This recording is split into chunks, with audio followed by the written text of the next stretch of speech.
I think there it is. We're All live. right. Yo You're yo. live. What's up? What's up? So I know this was not planned. Well, kind of planned. Poorly planned. What would you say, Shark fan? Should, should, I should, mean, yeah, plan just stuff happens. I mean, but yeah. So it was supposed to be three of us: Ace, Shark Fin right. Tech, and myself, and then uh, a lot of celebratory stuff. I guess I don't know. I don't even know how I would describe it without putting him too much on blast. But shout out to whoever's watching now. Replay, lurkers, Mhm. chatters, Yeah, when if and when they eventually get here. yeah. Oh snap! And there's the first one. Let's see if this works right. Uh-oh. How loud is that? Is that okay? Lurk crew, lurk squad. What do you call it? Lurk squad? T4. So Louis, hey, if you're free, I got a link for you if you want it. We're just kind of winging it, just hanging out. Uh, Yeah, what's wrong with that? was it Taco Bell juice? Is that what he said? I think so. Yeah, was he was serious? I think. Well, well, it was probably Pepsi, right? So Taco Bell's Pepsi, and then whiskey, Pepsi, and you know what else it was? Not just Uh, that it was the jumbo one. It's that it was um, a straw. He had a straw. I think that's what. I think that's what accelerated it.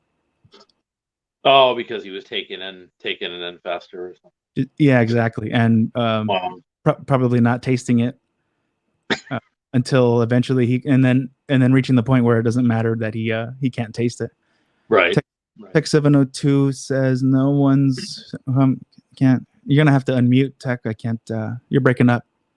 Can't, then I'm just We're messing with it. going streaming through the quad. What does that mean? Yeah, what does that mean? I don't know what that means.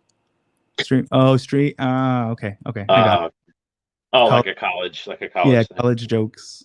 Right. Right. Hey, if you want to jump in, man, Yeah. we we got some links and we got some you know beverages. Beverages. Beverage. Right. Hey, if you want to jump in. Cool. And we Man, got Lewis. We got shout out to Lewis. Tech for your needs. that's right, aka Nano. That's right. Yeah. I had the iPod Nano. I'm pretty sure that was my first.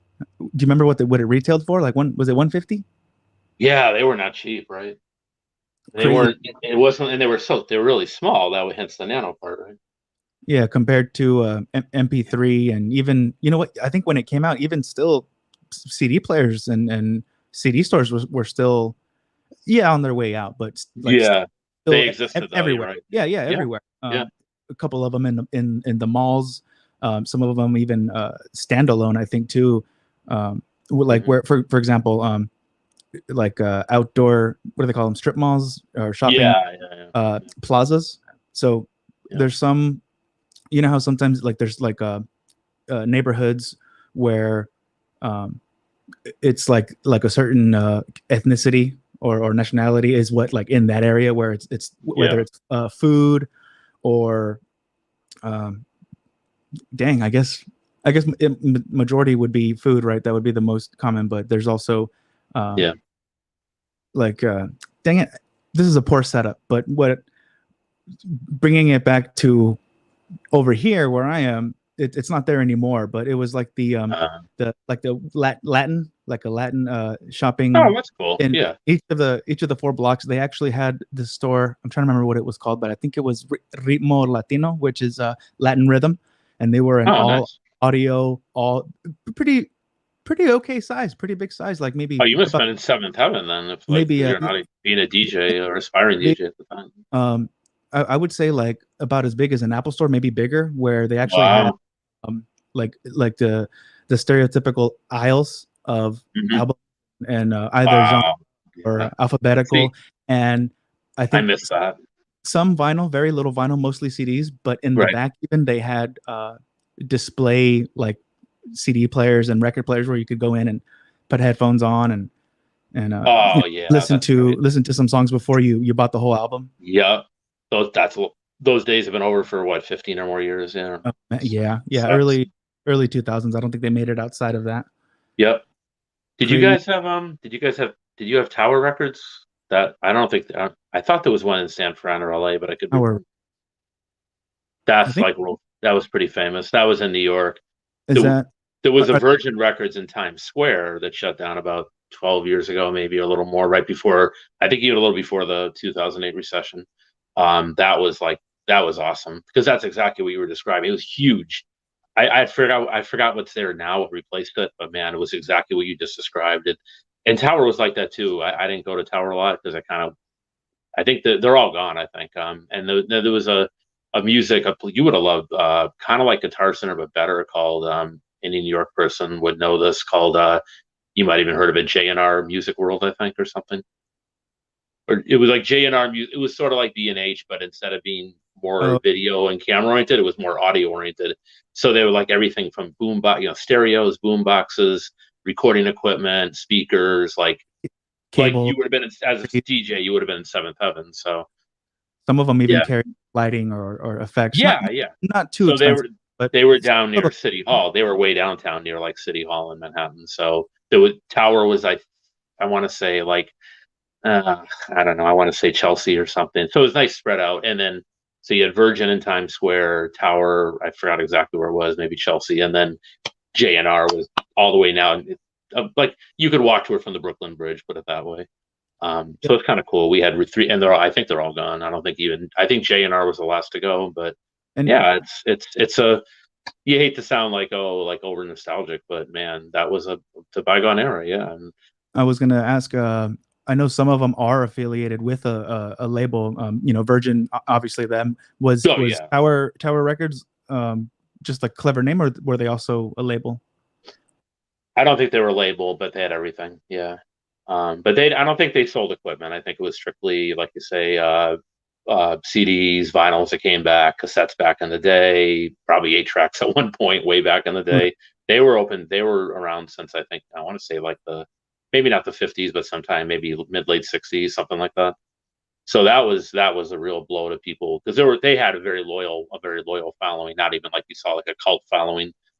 Yeah. The Virgin store wasn't really there that many years, which kind of surprised me with all the money Richard Branson has. But just, again, I guess they couldn't make it work. You can just imagine the rent there. To be fair, Oh, commercial lease, the heart of Times Square, huge store. It must have been, yeah. if they couldn't move product at whatever clip per day or per month or whatever per quarter, from a business perspective, they probably, yeah, Tech 702 Tower version, yeah, that Lewis remembers it too, and Tech 702.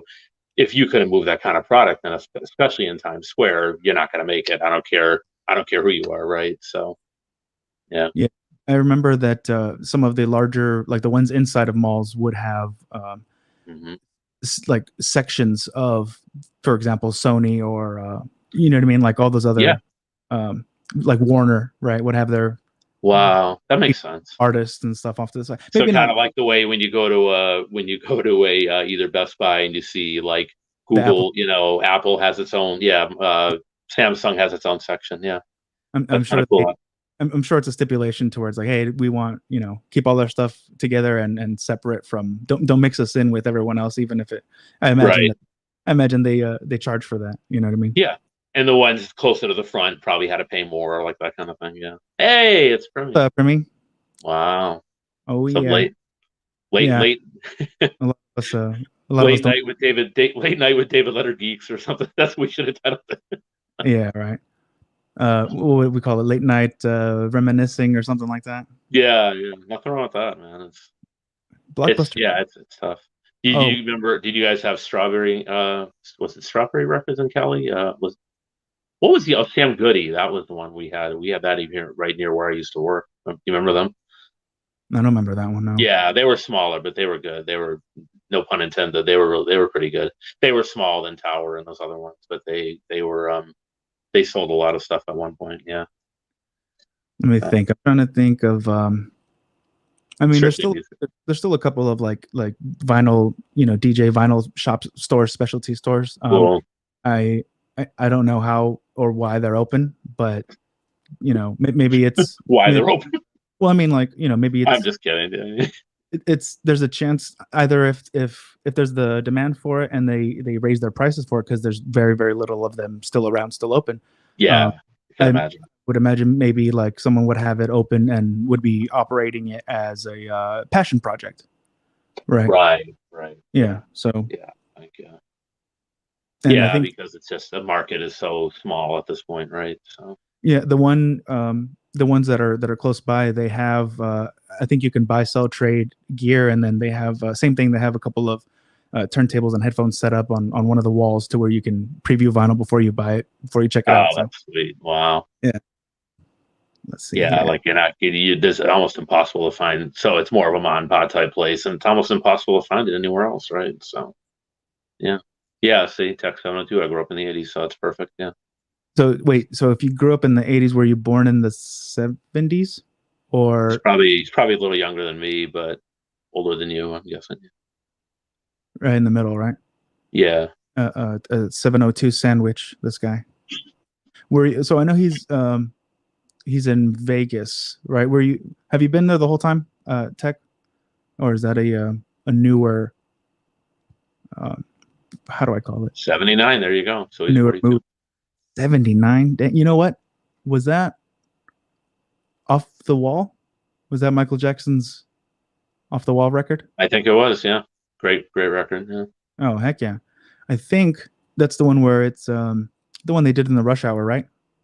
That was the where uh, karaoke Chris Tucker sang it. Oh, Uh, did he? I didn't see that. I think he did that one there. That What? Don't stop to get enough or something. yeah. I don't know Oh, if it. that's a great song. I remember reading. I don't know if it was the entire album or if it was that song, to where because you know he worked with Quincy Jones, right? Oh yeah, he produced Thriller, and I think at least I one other think one. I Right? think Yeah. he had the most creative control, all most if not all of it for either that song or the entire album off the wall. For sure, at least that song. And he said in an interview that's his favorite. And there's like a paragraph or so of how why it's his favorite of I think because it was all him to where he took the lead, took the reins, and Yeah. you know, really composed it or came up with everything that we hear and the words and all that. So that's pretty sweet to know that an artist uh, because it's easy to like hate even if it's your own creation or what have you or Yeah. just because of depending how popular something is and it's over and over and over and over. But Yeah. I'd have to look to see when that interview happened. But Yeah. that's where it's like he and also it was he challenged himself. It was something that was different to where it was outside of Hmm. he felt that he would normally do, and so that was part of that whole thing. Like he had it in his head already, to where it's like here, Right. like I can hear and I have it and I want and You talking about Michael, right? Not Quincy Jones. right, yeah. But Quincy did took care of everything else, but Michael did all exactly that. Yeah, it was. right, Well, but his struggle. I'm not an expert on him, but I know his struggle was to get away from Barry, the Jackson Five, and Michael to get away from Barry Gordy and Motown, right? Because Barry Gordy was a genius, but he would lock people in. He didn't want anyone to leave Motown. Once it's like, yeah, that's why they kept making those hit records. So you know, yeah, he's right about yeah, X72 is right about yeah, Beat It, and yeah, yeah, they had this, they would fly in, the best of in the world at that time, no matter where they oh were, yeah, no matter where they were yeah. needed, and lay down their pieces. That's crazy. The guy Tech 702 is talking about, his name is Steve Lukather. He's a very, very good, underrated, still underrated in some ways, guitar player. Yeah. So he did every other part, all the other guitar parts except for the solo. That's that iconic solo is Eddie Van Halen. Damn, I think let me see. The only other, not to what's the word, belittle? No, not that it wasn't also amazing and incredible, but I don't know if you knew Prince's debut album. I think he was. I want to get the age right. 19 Something or like that. Yeah. 20. 17, 18, 19. Yeah. He was mad young. I know that back in the That 70s. that entire album was 100% him. Everything, Oh, all yeah. He all the plays tracks, all the played vocals, like all 10 the instruments or something. Yeah. yeah, some Yeah. the credits, or they even list like finger snaps and Hmm. that stuff. I was like, oh damn, like that's who does that? Like that's Yeah. crazy amount of talent. Yeah, I know Sting. A lot of people in the industry look at Sting, from formerly the Police and solo. He's pretty talented like that too. I don't think he plays as many instruments, but he's one of those people that has like full creative control to pretty much do what he wants. He plays at least a few, and a lot of people look at him as like that kind of genius too, where he just has this vision. He knows exactly what he wants to do before he does it, and it usually most of his stuff is pretty good. I think some of his solo stuff is arguably better than the Police, and it depends on what you like. But because the Police were kind of like this rock reggae thing, I don't know if you like them, but they were good. They were good for their time, and then they just broke up at the height of their popularity, which is very odd. But it's not that weird for some bands to do that, like the Cars and a few others. I probably can't think off the top of my head, but it happens, But yeah, I think because the egos get in the way. Jay Giles broke up when they hit some of their peak, and the same thing like early mid '80s, and it happens. I mean, it's unfortunate, and you kind of miss them. It's like, what happened? They were selling a gazillion records and on tour, and then it's just gone. Like someone turned off a light switch, So yeah, I hate when stuff like that gets broken up for whatever of the reasons. The Beatles. I mean, it was kind of the same thing, right? People thought everyone assumed they were going to go, and they didn't know the infighting going on behind the scenes. Everyone said, "Of course they're going to be big. They'll be as bigger in the '70s as they were in the '60s." And then that was it. They just had the big fight and split up. And I still not one of those people who blames it all on Yoko Ono or anything. But yeah, here we go. Oh yeah. Hey! No, this is not working. So. There you go. All right, man. Surprise appearance. Yeah, the man, the myth, the legend, Lewis. Yeah, tech for your needs himself. Tech for our needs. Yeah, all of our needs. That's right. Yeah, give me a second. Take your time. Oh yeah. There was a great story you might find. It was about speaking of the Beat It thing with Eddie Van Halen. So apparently, I don't know if you ever heard this. He went back to Van Halen to tell them that he hadn't told them he was going to do that before he did it. It was a direct call between, Quincy and Michael and Eddie or something, or, maybe there was an agent or something in between. So, some kind of middleman or whatever that set it up, right? Put them together. But David Lee Roth and the rest of them didn't know. So he comes back and tells them, oh, by the way, they're like, hey, what were we trying to call you? Where were you? He's like, oh, I was just, laying down a solo track. He's like, for who? For Michael Jackson. What? And by the way, he didn't get paid for it, and they were like yelling at him, like, "Are you out of your freaking mind, dude? Where's your business acumen? You didn't get a nickel for it. You didn't give any. You're not going to give." Of course, they probably wanted some, for them. Yeah. Right. Of course. Right.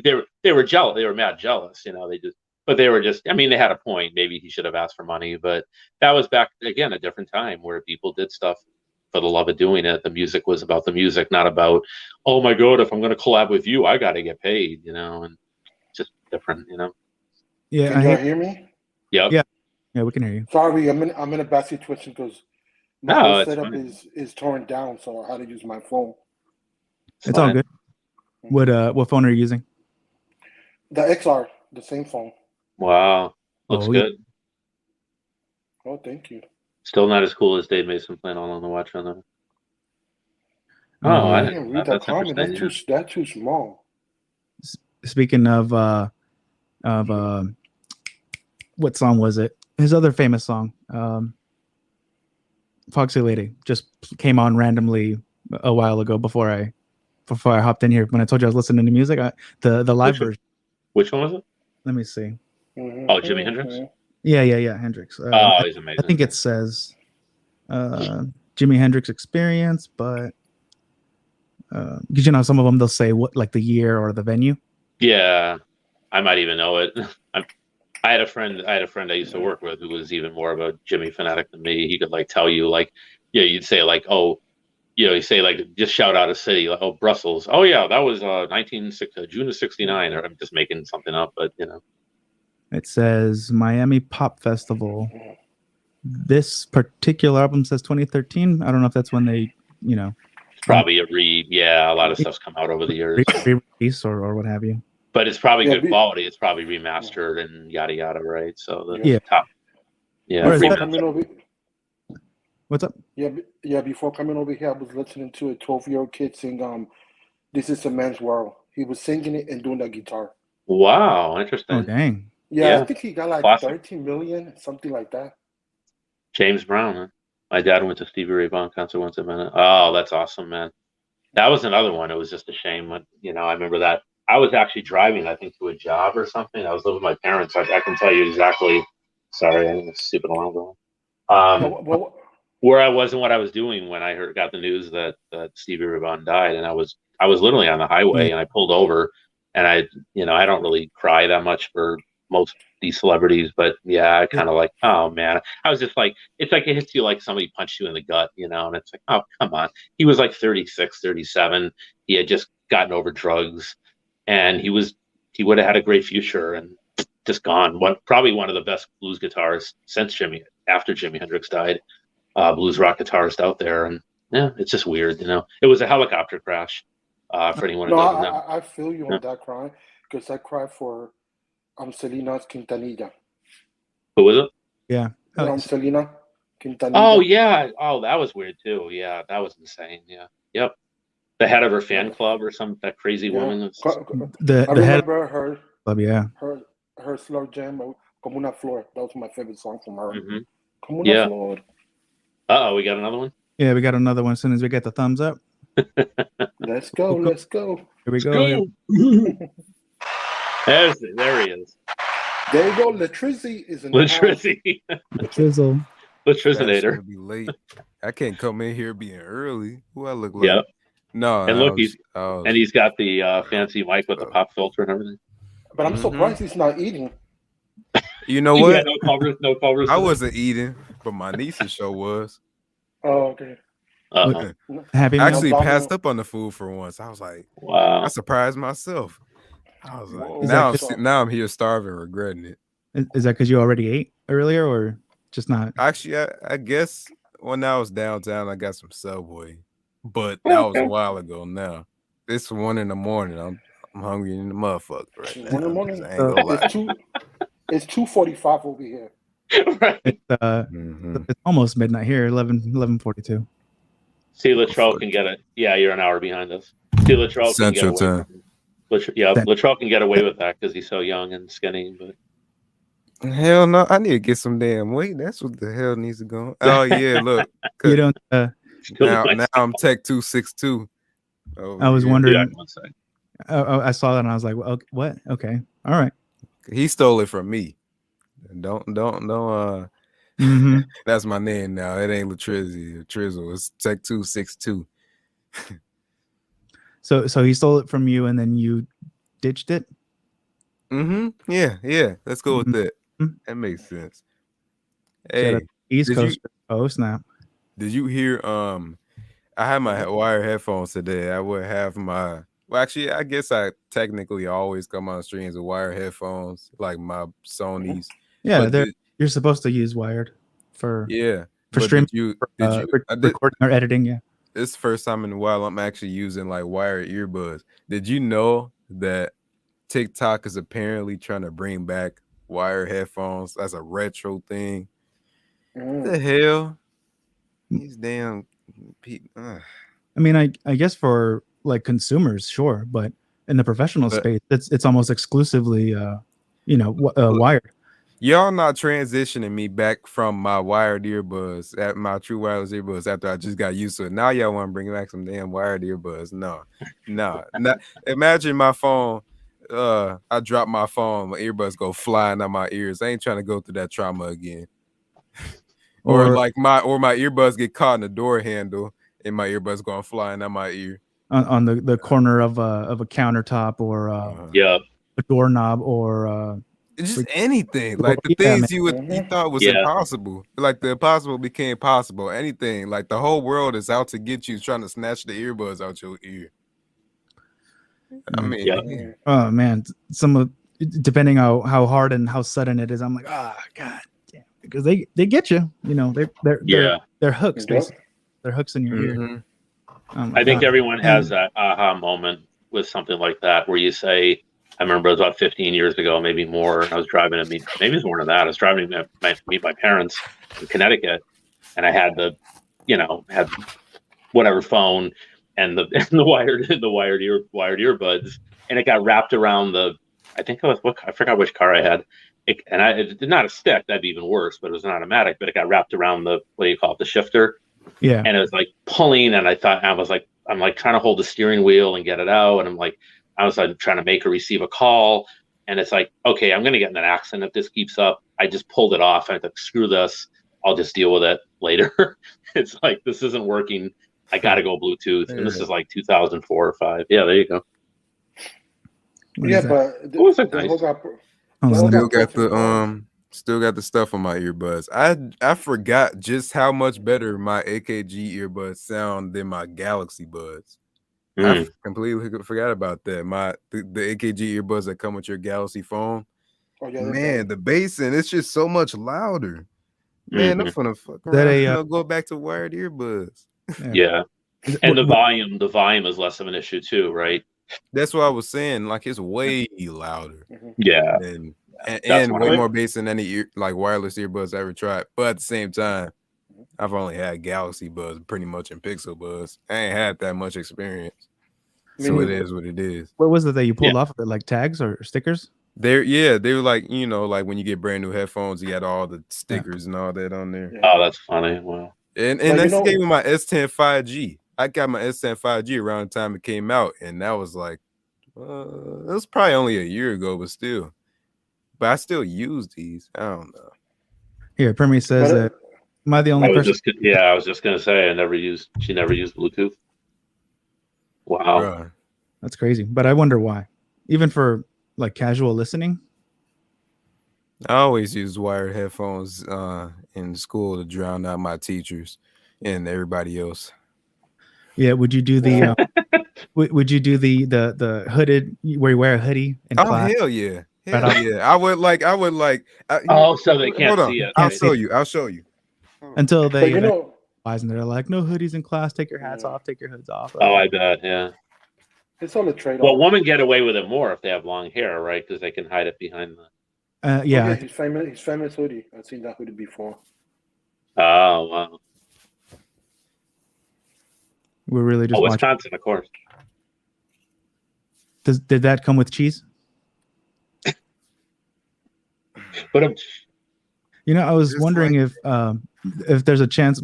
I thought of it, but obviously a bunch of people think of the same ideas. If someone made a hoodie that had like little earbuds built in, or some sort of, or like, were made to like use with wired earbuds, something like that. I'm pretty sure. Well, they got beanies with speakers. You would never know I'm wearing wired earbuds. My teachers would never know. Oh, that's brilliant, man. I love it.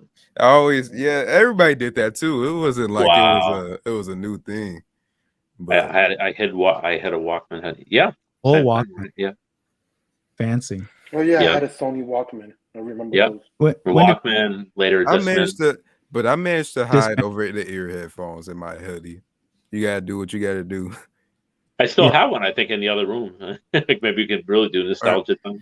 I mean, they weren't over here; they're on here, but you know what I'm saying. You know what I miss from music? My boombox. I used to have one. When I used to break dance, because I used to break dance with the family. Are you serious? Wow. Yeah, but back in the days I was flexible. Louis is busting moves. Look, I still got a Sony boombox chilling in my garage where it take them big ass batteries in there, and they made it. It was considered portable. But got the FM AM radio, and I got the clothes hanger on there so I can get that reception for the FM radio, because I don't know what the antenna is for it. The campsite batteries, right? The C's or the D's even. Mm-hmm. Yeah. I never put batteries in that thing before. It's always just been plugged in. Oh, wow. But it still works to this day. I still use it in my garage, even though I got an Echo Dot in there. It sounds better than my Echo Dot, so I just play on there. And the only thing is negative about Bluetooth earbuds is the battery life cycle. It's not like the wires; they're gonna die sooner or later. And the latency sometimes, right? Yeah. Oh yeah, sometimes depends. Actually, well, I mean, these days you don't really got to worry about that with Bluetooth 5. Yeah, that's true. But I mean, except gaming maybe, but I think they got workarounds for that too. Right. Or interference too sometimes, depending which earbuds you grab. I know it's wireless earbuds. You can't like if you're like, for example, if I'm on my Nintendo Switch, I can't connect my wireless earbuds on there and have it be a mic. I have to use some wired earbuds like this in order to use the mic. And that's how it is for like, other things, a lot of different things. because it's just easy for us to just pick up the mic right here. Even though Right. obviously I'm not talking to y'all this way. I wonder how this will sound actually. Let me try switching it real quick. Live, that's live troubleshooting, live experimentation. I don't even know what that would count as. and range. If you go too far from your phone, Oh, right. I forgot that one. Or line of sight, right? They do that too. Yeah, there you go. That's the proper. If you leave your phone somewhere and go to a different room for something, depending on which ones you have, sometimes they'll cut out or drop. So hold on, let me switch to my main mic. So I just realized it's not gonna pick it up because it's plugged into my Yeti mic. So it ain't gonna pick up a mic coming from my mic. That's true. Oh, okay. Oh, okay. My PC is too far away to plug it into. Right. It doesn't have the it'll read it as headphones only, right? It doesn't have the third band. If I plug it into my computer, I bet it'll pop up. But that sound like a lot of work. No cap. The chat's requesting your channel, Tech 262. Let me put my actual name in here, man. Wait, am I a mod on your channel? I think you are. It's gonna block my link if I mod squad. You should be fine. I didn't block anything. All right. Actually, I can't do nothing on my phone. So I'm in mod. I was just gonna. Usually you on your iPad. Yeah, but my table is so filled up. I got code for Kenosha. Huh? So. Oh wait, I didn't even read the comment. I was typing my name. He said now he knows your area code. 702. Oh yeah, that is the area code for Kenosha. That is the area code. Of course it is. Yeah. Now we have that valuable information now. Mm-hmm. I mean, just youtube.com/eccentric. Well, yeah. Eccentric? I thought it was eccentric, like eccentric. It is eccentric. That's the right. Eccentric. Yeah. Wait, I did a whole video on this. It's called like introducing eccentric or something like that, and I described like how it came from that word, strange, weird, because that's like the type of stuff. I'm strange and weird for one. It's two. That's the type of stuff I review on my channel. I mean, this isn't that weird. It's kind of cool, but power on. Still, you get. Oh, nice. And I got the little disco ball Bluetooth speaker that I use for all of my streams now. Not even a Bluetooth speaker anymore. Just purely just a disco ball. But you guys just answered a new question that I kind of had when I'm trying to get going. My stuff is that so if I have a regular mic, I was afraid that there'd be echo if I use wired headphones that have a mic. But if you plug it into the professional mic or whatever, then that'll override the mic on the headphones, right? So you're just using the headphones as headphones, but I mean, yeah. The Yeti, in other words, the Yeti is picking up your audio, you're speaking, and you're just hearing everything through the headphones, right? Yeah, but I don't think it has the third ring for input. I think it's output only. Hey, Mr. Tech 702 got to do some more gambling over there in Vegas, out there on that Vegas Strip, because that's what Vegas people do. They just gamble all day and night. So, all right, man. Louis. Yeah. It depends because some mic have the 3.5 whatever 3.5 head jack. Millimeter, not millimeter. Sorry. Yeah, if you don't have it, then you can't do it. 3.5 millimeter headphones. There will be an echo if it doesn't have that. No, because StreamYard has their audio suppression or whatever it is, echo cancellation. Cool. Oh yeah. And you can pick because I'm always using two mics. I got the CB1 mic and I also got the Rode mic. So I just picked the Rode mic instead of picking the CB1. Okay, cool. Hey, don't make me confirm this with my brother that used to live out there in Vegas like a couple months ago. Oh yeah, you did say that. I mean, every time I went to Vegas, he brought me to a casino. So, I mean, you have to. That's where it's at. Yeah. But it's weird. Same thing, I guess, with like how everybody that comes here, I automatically direct them to the downtown lakefront, even though I don't. I guess recently I've been going there mostly, but there'd be too many Illinois place tourists out there where I'm not trying to deal with all that. I've never been to things like the carnivals they have, and what's that one what is that called where they have these outdoor tents, I guess you could say, just lined up full of just fresh foods and produce and all that. Yeah, I forgot it's called Farmers market. Yeah, Farmer farmers market. There market. you go. Yeah, never been in one of those. Well, I Hey. get all that because I'm close to the tourist place. Mark knows I'm in the heart of everything. Yeah. I know we hear police go off every 3 minutes when you're on the stream. No. Yep. I mean, I usually at least on Twitter Spaces, like whenever Tech for Your Needs is speaking, I just hear a cop car just passing by again. Oh, you know why? Because the police station is 2 blocks away from me. Yeah. Yeah. Two and a half. In the Well, I'm hospital. in the same boat as Lewis knows. I'm not, it's pretty quiet right now, but I'm maybe more like 3-4 blocks from a hospital, so that's usually it's the ambulances. I live in a good, expensive neighborhood. I know it's not cops, but there's very little crime. But it's Well, I got both. I got both. Yeah. I don't have a police station. That's all downtown, but I do have a fire department right around the corner from me. So if you're sleeping, you're constantly gonna hear fire trucks and ambulances. So I got the fire department. At least every half hour. Half a block is the police station. Then 3.5 blocks is the hospital. So I got 3 of them in a row.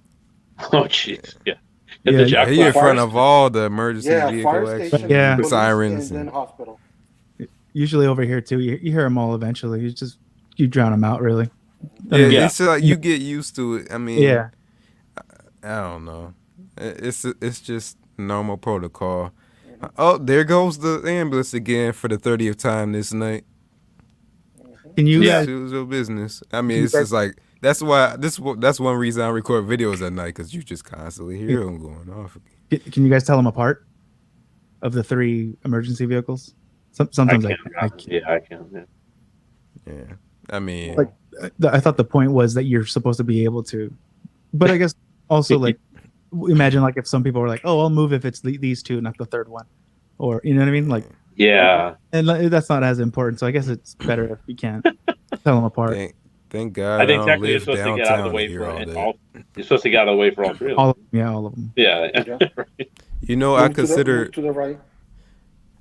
I consider moving downtown, but at the same time, like, damn, now I gotta deal with all the noise and like y'all know. I usually every day is a new day going downtown. Always something going on. So I don't know.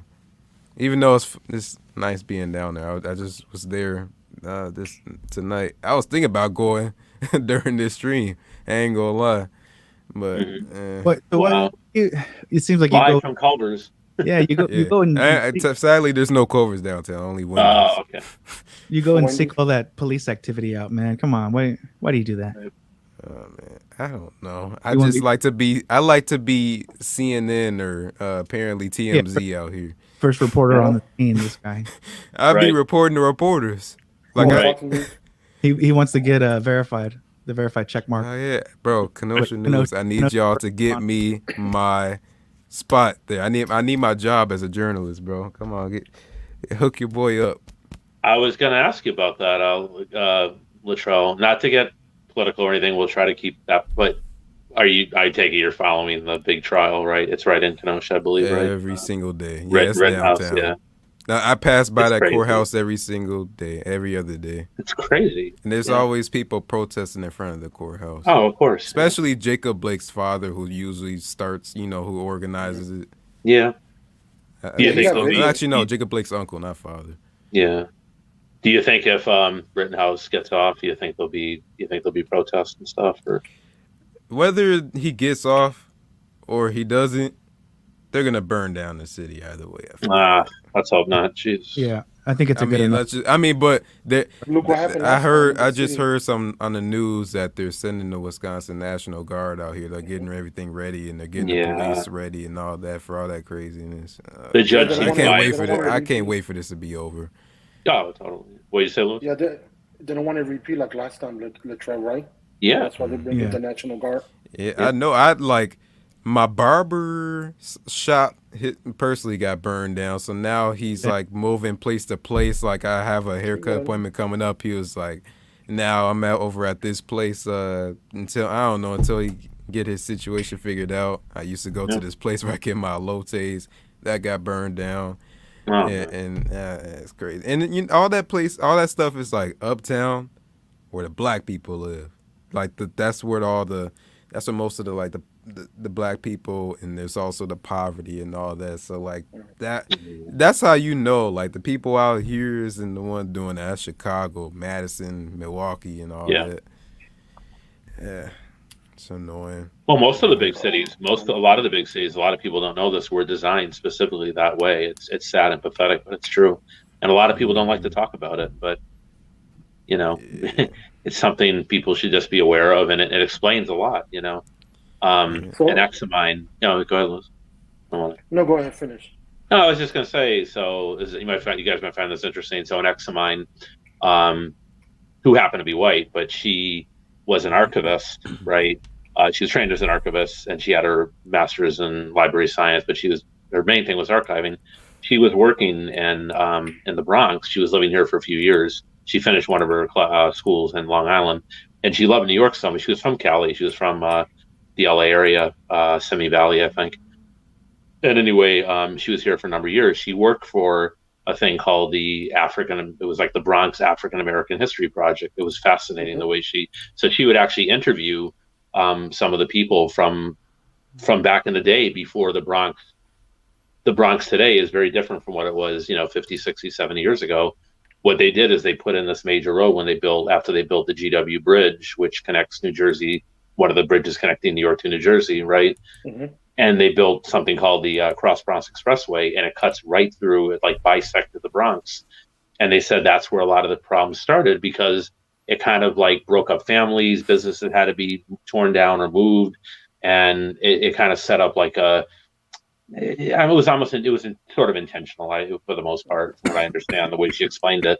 And it was like the Latin areas versus the, African American areas versus, and then the white areas are a different part. And it's like, it's just like, why, that's just an invitation to, I don't know what they thought they were doing other than just being blatantly racist, but you would think they weren't trying to necessarily do that, but there had to be something with it, so, it's like LA is the same way from what I heard. Like, LA is definitely the same. Yeah, it was specifically designed to like what is it, Watts and Compton, like all of that part, like South Central is like, it's like in a cluster surrounded by everything else. Yeah. Even the downtown area, LA is just a big mess at this point. Yeah. The reason that the way I even heard about it was the Rodney King riots, like almost 30 years ago. I remember the Rodney King. Yeah, and they were saying like, that's because Los Angeles up. Yeah, and they were saying, well, that's because Koreatown, like the Asian section, is near South Central, and then everything else is outside of that. So, that's the way the people who planned it, the modern LA, designed it. So that we can contain these non-white people by fencing them in, and it's like, it's messed up. It's like, so right now I'm living basically in a old white folks neighborhood, basically, but that's good. Nothing at all goes on except for a fall or something, and that's why the ambulance will come over here. You know what? There's been actually, and it's surprising, and it's also sad because it paints a bad picture on people of my color, because these one black people family moved in, and ever since they moved in, there ain't been nothing but issues. And that was the first time I've ever, that's one of the first times that I know of that there's been a shooting in my street, because somebody shot a gun out their window. I have video on it too from my phone. Wow. And that first it was a fight in the street, and then it just ended up being, there was a shot fire, and then it was a big old mess. And it's just like that was the most action that happened on this street, probably. That was in summer of 2019, I think. Wow. But besides that, it's just quiet. Like I said, you hear the ambulances all the time because of how close we are. But what is the most pressing you think happened to you in your area, Mark? For me, we don't get a lot. I mean, that's other than the ambulance sirens, we don't get too much. Well, Hurricane Sandy was probably the biggest traumatic event for other than 9/11, but that was in New York. And then Sandy was probably the biggest thing that affected like our building, like me personally, where we were flooded. We had a foot and a half of water in the lobby. I'm on the 4th floor, but it kind of dried up. It kind of receded the next day, but then the power was out that night. Yeah. So I wound up having, after a couple of days, I was cold, I was hungry, all my food was gone, and I wound up having to stay with a friend in Washington Heights, which is Upper Manhattan near the Bronx. Because and then eventually my company put me up for a couple of days in a hotel. So I was away from here for I was away from here for over a week, and I was working first from her place, and then I was working from, at the company disaster recovery building out in like Parsippany. So yeah, all these mass power outages recently. Yeah, just in 2021 alone. Like, wait, was Texas power outage year 2021? Yeah, that was the big one earlier February. This year. Yeah, it was early. It was like when it was when I was in Boston, Massachusetts, the biggest was 1978 blizzard. My father stayed 3 days working it because he couldn't get out of the hospital. I remember that. I don't think a blizzard has ever cut our power out. But I remember not even that long ago, we had a big windstorm, and basically all of the city lost power except for my little tiny area, which I thought was interesting. But I remember like the most gentle thing of wind came by like a week later and it cut my power out. I'm like, what the hell? Yeah, sometimes that's all it takes. I wonder how many of those blackouts or outages are preemptive, because that they do that because they're monitoring stuff and they work closely. Yeah, true. Whoever. That's true. Like meteorologists or news stations, I'm sure they have. If they don't work directly with them, that they're monitoring that, so they have, maybe let's in about 40 minutes, let's shut off this grid for this long. I think they call it brownouts, I guess, right? Brownouts. Yeah. Well, that's definitely what Texas is doing. Because I know people are without power for days and weeks and maybe even months because like there's just so much debris from trees down, all that they had to cut all that down and get to all that first before they could get the power on. And I remember, of course, it was in the is this the right word? Segregated area. Yeah. Where it was like that's where they took the longest, or in Milwaukee anyway. Yeah. But what's the nicer word for that? Is there a new word for that? We'll just go with that, I guess. Labeled, organized, sorted. Something, yeah. The arranged area. Is there like I'm looking for a joke, but that aside, is there really there's no other like nice word for that, huh? Yeah. Well, that's what. Well, okay, gerrymandering, I guess. If you're talking about voting, that's kind of what it is, right? So some challenges as far as like being a comedian, eventually like a closeted comedian, is to try to figure out how to say and talk about certain things in a way that either no one would or no one does anymore, or to not invoke an emotion, but invoke that way of looking at something. You know what I mean? No, so, like a certain other different little way to like, oh, I didn't think of it like that, or wow, that's funny, or haha, oh, that's true. Put some light on these dark ass times. Yeah, well, because there's a bunch of different ways to get a laugh, right? A laugh would be to hurt myself, or to tell you about a time I was down, or I say something incorrectly to where you're like, ha ha ha, that's not what Or I could talk about how Mark lives in overpriced stats, California. He needs to get the fuck out that state. You know what? This is the best prime example of living with your parents. Yeah. Actually, yeah. If you can't live with your parents as long as you can, stack up that bread, man. Get you my siblings did it. So okay, I'm the youngest of three. And both of them, they're 5 and 6 years older than myself, so they're 1 year apart, right? I haven't moved out yet officially. Both of them have at the same time. They've moved out. There's no rush to it. They both. So we had, this is actually our I say second home because of when you had, obviously we've moved around a lot. We've had a bunch of different homes, but this was the only time where we actually had two houses. We had one in a different part of town, and then this one that I'm in now.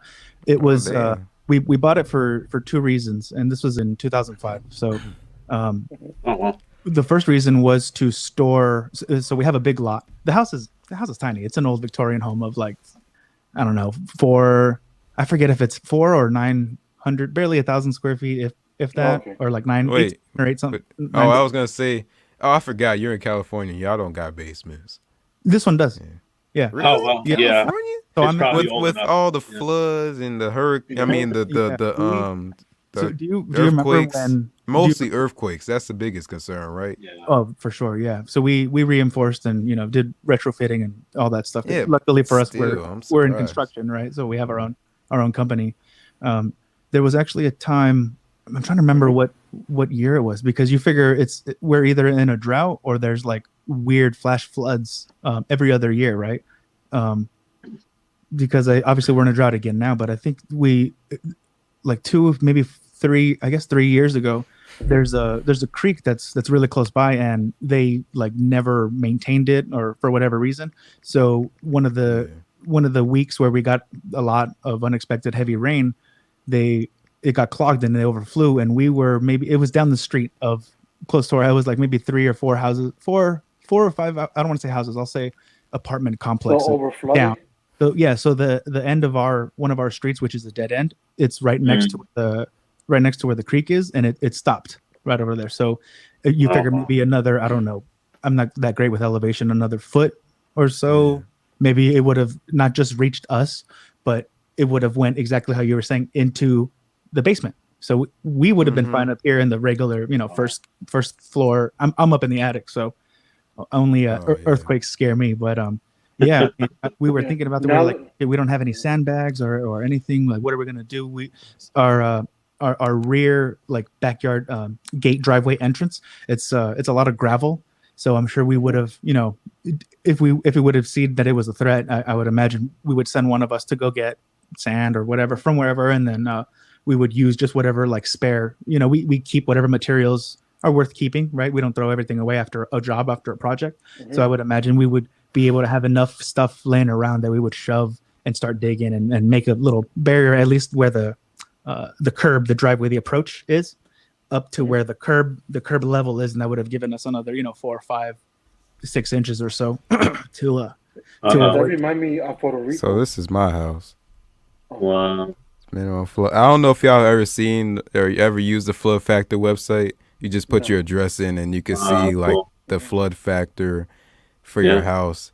But I mean, I don't think we ever really dealt with mass flooding issues. I remember we did like one year, like on one main street. It was pretty bad. Some businesses got affected, but like it wasn't like homes and stuff like fully, just go. What's the word? Fully just submerged in water. Inundated. So, Yeah.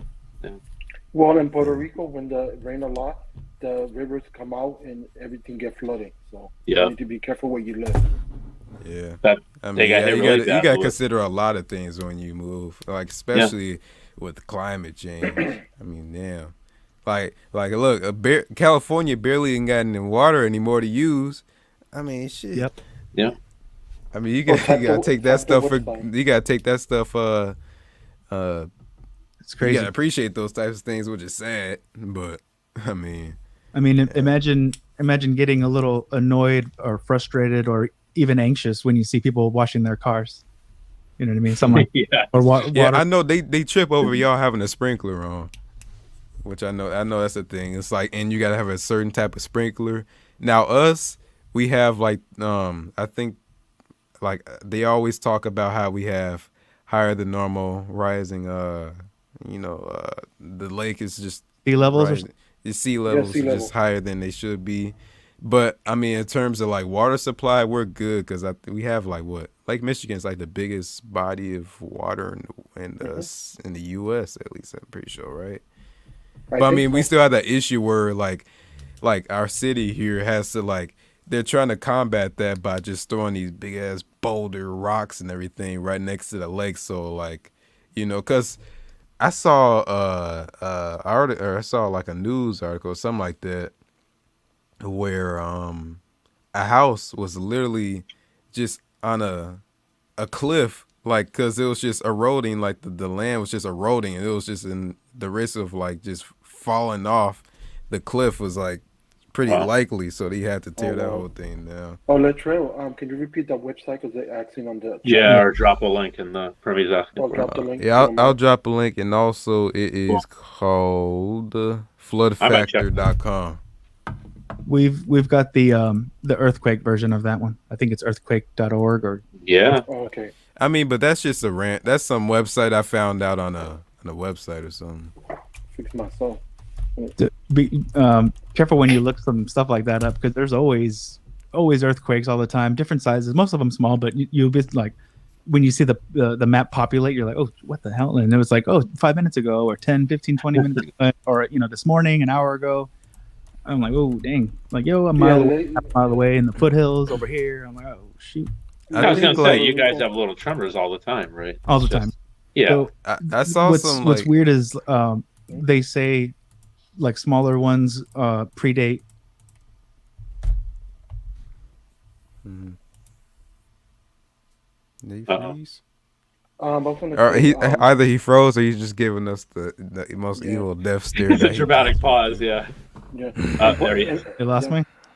Just for a second, yeah. My back? Okay. Damn, that stare was mean, bro. They say smaller ones give like a warning that a big one's gonna come. But then I've also heard that, well, smaller ones are like a pressure release so that a big one doesn't come, or when it does come, it's not as big. And I'm like, talking about that, Mark, that's been happening a lot in Puerto Rico. I literally just watched some yeah, go ahead. Sorry. No, go ahead. Cut you off. No, I was just saying, I literally just watched some YouTube video on like, and again, it's sad that we had to come to this, but it's just like the city, if you want to get away from avoid climate change as much as you can, it's just like, it's not really that small, I guess. It's just some city in Minnesota. But I mean, I guess you could say it's the same thing from here, besides like the high level, lake levels and all that stuff. But like sea level, yeah. But we barely have tornado. Well, the last tornado we had was like at least a couple decades ago. We don't have hurricanes and all that. Obviously, we don't have earthquakes. Honestly, whenever I hear of an earthquake, all I think of is like California, because California is the only state that I know that really has these earthquakes as common as y'all. It's regular, man. But, yeah, it's just like y'all just walking about your day, just going about your days. Like, oh, the ground's moving. Okay, here we go again. Just like them ambulances and stuff we were just talking about that earlier. Yeah, well, we had the one. Oh, there goes the ground, not moving like. We had the one 10 years ago. Remember, Lewis? Oh yeah, I think it was the summer of 2011. Yeah, that was weird. I mean, nothing like what California bad ones are like, but yeah, I think it was like August of 2011, and that started in Virginia, but it was big. No, and I think thankfully, shockingly, I don't think anyone died in it, but it was. I mean, you could feel it all the way. The whole building was shaking. I'm like, what the? Yeah, it was. Yeah, and you know, scary. like, it was just for a few seconds, but like where you're at, I'm pretty sure when they're building these apartments and homes and all that stuff, they're not thinking about the possibility of an earthquake. No, New Jersey. Like, come on, bro. Yeah. When was the last time you heard of an earthquake in New Jersey? Yeah. They don't have these they don't have these buildings up to code for all that stuff. That's strictly like California and all that. Right. It's got to be built like a Nokia 3310. Check that website, Shark. See if anyone reported any seismic activity in your area. It's like earthquake.com or I think if you Google did you feel that, or was that an earthquake, it'll pop up. Okay, yeah. Scary. Yeah, and also the worst thing that happened in Puerto Rico was Maria. And my niece was recording and her phone went away. I was so scared for their life because she recorded, she started screaming because her phone flew away from her. Yeah. And I started screaming at her. I'm like, what you doing outside? I mean, you idiot trying to record things. Does one of your family members 4 years ago during the height of the Maria? Yeah, because they all live over there. My sister. She just moved over here like 3 years ago. So her daughter's over there. Yeah. So I looked up earthquakes in my state. The last earthquake we have, and probably the first earthquake we had, was in 1947, immediately south of Milwaukee. Oh, wow. At 1525. 1947. Wow. So I mean, damn. So what is it? You guys get floods, and what else? I mean, like I said, we barely even get floods, so we really don't have any natural disasters here at all. Check Boston, Massachusetts. Because I'm in my phone again. Check if you don't mind. You know, what's scary about earthquakes is that you have to, like, not only you have to be careful for shit that's crumbling or could fall or collapse and all that, but the ground, bro. The ground covers 100% of the ground. You know what I mean? Like that's going to be rumbling, shaking, or splitting open or what have you. So, wait, where did you say take for your Boston, knees? Massachusetts. Boston. Okay. Have you heard about? I think it happened Boston, in Mass. Florida. The I'm gonna just put ground, Massachusetts. Okay, the ground sucked in the house. I think it was in Florida. Like sinkholes. Yeah, there you go, sinkhole. Oh, that's a big problem down there. Oh yeah. What causes that? Is that fracking, or is that like when they're used to water, or it's water natural, but it's nearby? because it was built on a swamp basically, or a million years ago. It said there was an earthquake in Massachusetts in August of this year. August? Wow. But not in Boston, obviously. It's in Peabody, so it looks like it's not that far from Boston. Yeah. According to this map, I don't know what Peabody is. No, check. Wow, I never noticed that Peabody. What'd you say? The Jersey Shore. Every time I hear Jersey Shore, that damn show. The Guidos. Yeah. The Guidos. Yeah. Self-proclaimed. I know Jersey people hate that show too. They have to. Yeah. Yeah. Well, like most of them weren't even from Jersey. That's just a lot of them are New York or somewhere else. It was stupid. One of the other boroughs, right? Yeah. I saw an interview with the situation. He's been sober for the past 6-7 years. He's been where? Crazy. Sober. Oh, that's good. Well, that's good for him, man. People in this like the situation. A couple years after the regular run of the show, right? Not the reboot with the reunion and where they're all parents, they all have kids and yeah, it's weird, right? Stuff like that. It's a little weird. People take pride in that 70s show over here. Oh, that was a good show. You think how many careers that launched? Mila Kunis and Ashton Kutcher, and right? Ashton Kutcher was even out here not even that long ago at Dairy Queen. I thought that was kind of fun. Yeah. Did they film some on site or for a thing? I don't know. I just saw him take a picture in the city. Oh, okay. I posted. What did you say, Louis? I'm sorry. Did they both get married? Because they both was going out. I think they were. Wait, they were, yeah. Are right? Or they? I know they're together. I'm pretty sure they're still together now, but I don't know how many like on and offs there were. But I think they're okay. Oh, you're right. They are together now. Yeah. I was thinking of someone else. Yeah.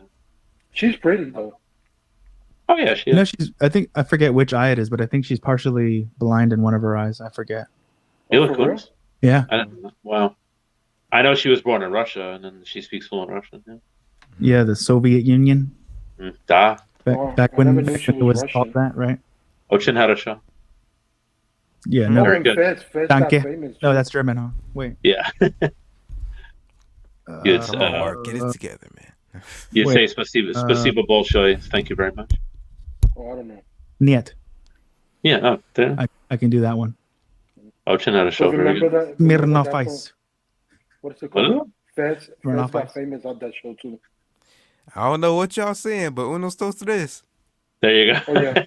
Yeah, more masa. 1, 2, 3.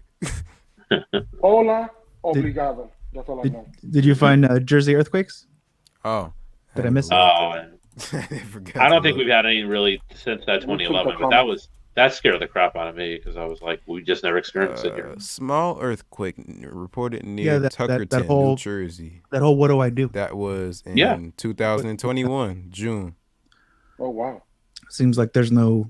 What's a Tuckerton? I don't know. New York was Sandy, right? Wait, Tuckerton? No. Oh, wait. I'm confusing that with Trenton. Never mind. Oh, okay. Yeah, Trenton. I'm about an hour. I'm more than an hour away from Trenton. About an hour now. I know Trenton's the state capital, right? Yep. But it's a ghetto beat down city, ain't it?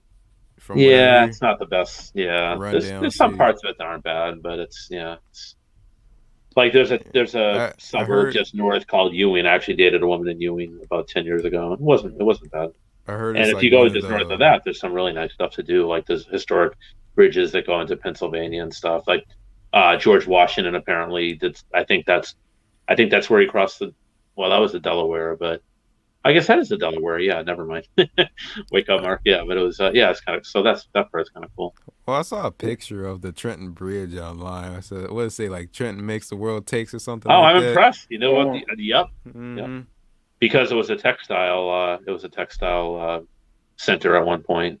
So that's what that meant. Trenton makes the world takes. Yeah. I don't think they take much anymore. Yeah, I don't think they take much anymore. Yeah, they ain't taking nothing. All they're taking is, well, Trenton themselves, all they're taking is just bad publicity from the news and the media talking about why Trenton's the worst place to live in the U.S. Do they have a tourist commission? Come live here or come vacation here. You know what the people are taking from Chamber of Commerce. Yeah, you see those ads that cities run. They're like, oh, come. Yeah, I don't think Trenton has any of that. you know what people are taking from Trenton? The residents that live there. I was gonna say a second look at all of the choices they've made. Me personally, I haven't heard of Trenton until like maybe last year, a couple years ago, because it's somebody that lives out there. I'm impressed that you heard of it. So it's like I said, there's somebody that lives out there. Well, a friend of mine lives right over the point. You know, Lewis, and I think Mark. You know who this guy, friend of mine, Charles. He lives only 20 minutes from Trenton. In fact, he used to work there. He's a teacher in New Jersey, and but he was grandfathered in, so he's been living in Pennsylvania for like almost 18, 19 years now. But he crosses that. Yeah, he crosses that bridge. Well, they run right next to it. The one LaCharles describing is actually a railroad trestle bridge, I believe, and the one next to it is the Morris something bridge. That's the one cars go over and trucks, and that's so you can see it maybe a couple hundred feet away. Trenton makes the world takes. But Charlie, bridge, though. Yeah, Charlie actually, I think the fastest way to get to his place for me is to actually go south and then cut up a bit and then go through Trenton and take that bridge. So yeah, about an hour and a half if there's not a lot of traffic. So it's not too bad. Oh God, voice cracker said, how big is Jersey City in terms of like area? You got to lubricate. Is it big? It's a seat of Hudson County, the county I'm in. So yeah, it's pretty good size. You know what? It's spread out. It up real quick. It's spread out. Yeah, it's not. Areas. No, I said Jersey. Jersey. Yeah. Jersey. And I know you can see. There's different. It's big enough where there's different sections. So there's like Journal County. So yeah, well, there's different. So like Journal Square is like north.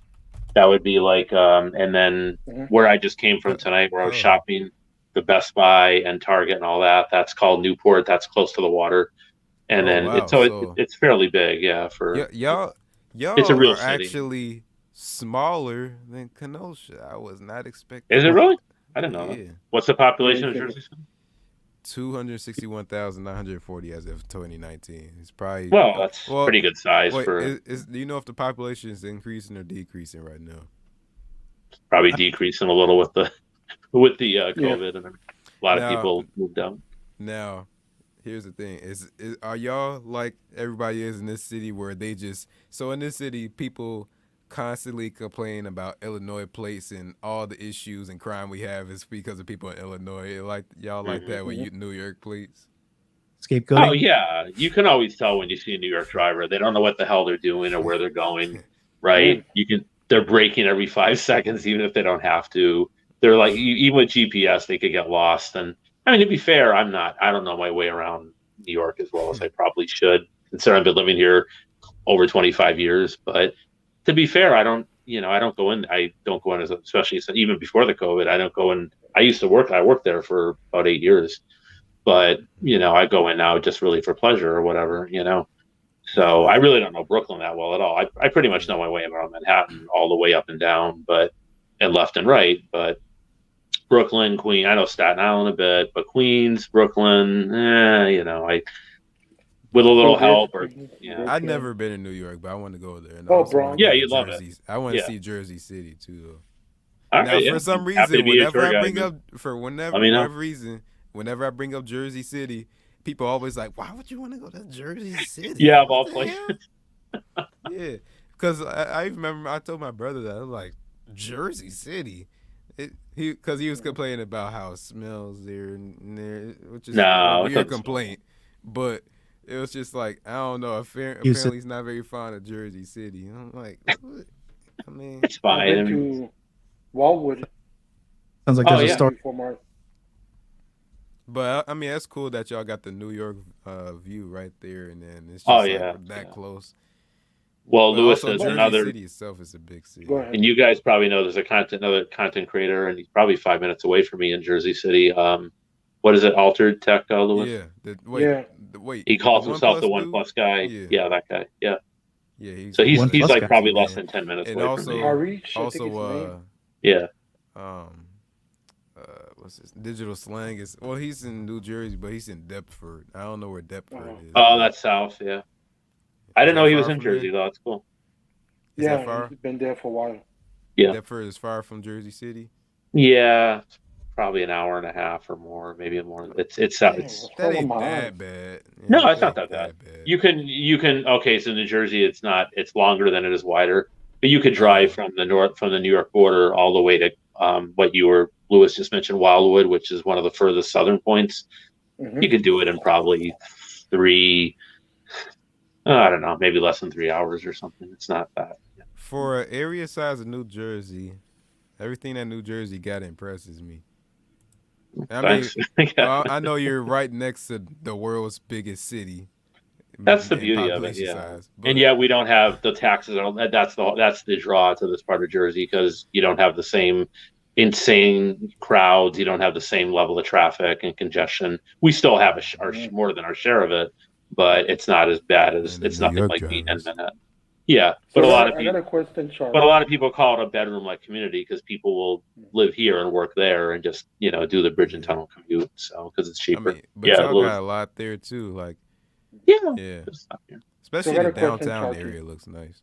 Yeah. And all those skyscrapers and all that. Oh yeah. So when I went to New Jersey, back in the days, and I saw the Statue of Liberty, it's more closer in Jersey than New York, because when I went to Central Park, I was like, whoa.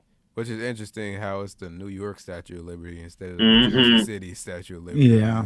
That's been a point. That's been a bone of contention for years now. Actually, I know one of our last governors, I think was it Christie or before him, they said, "Oh, we want the statue back. It really belongs to New Jersey because it's right on the line or whatever." Yeah, it's very and somehow cool. New York's always claimed it as theirs. So whatever. We'll get ready also for the financial part of that, right? I imagine to fund that and take care of it. Well, I think the federal government is responsible for the upkeep of it. So they get money from the government to supposedly put towards the upkeep and maintenance. Because that was given to us by friends. Yep.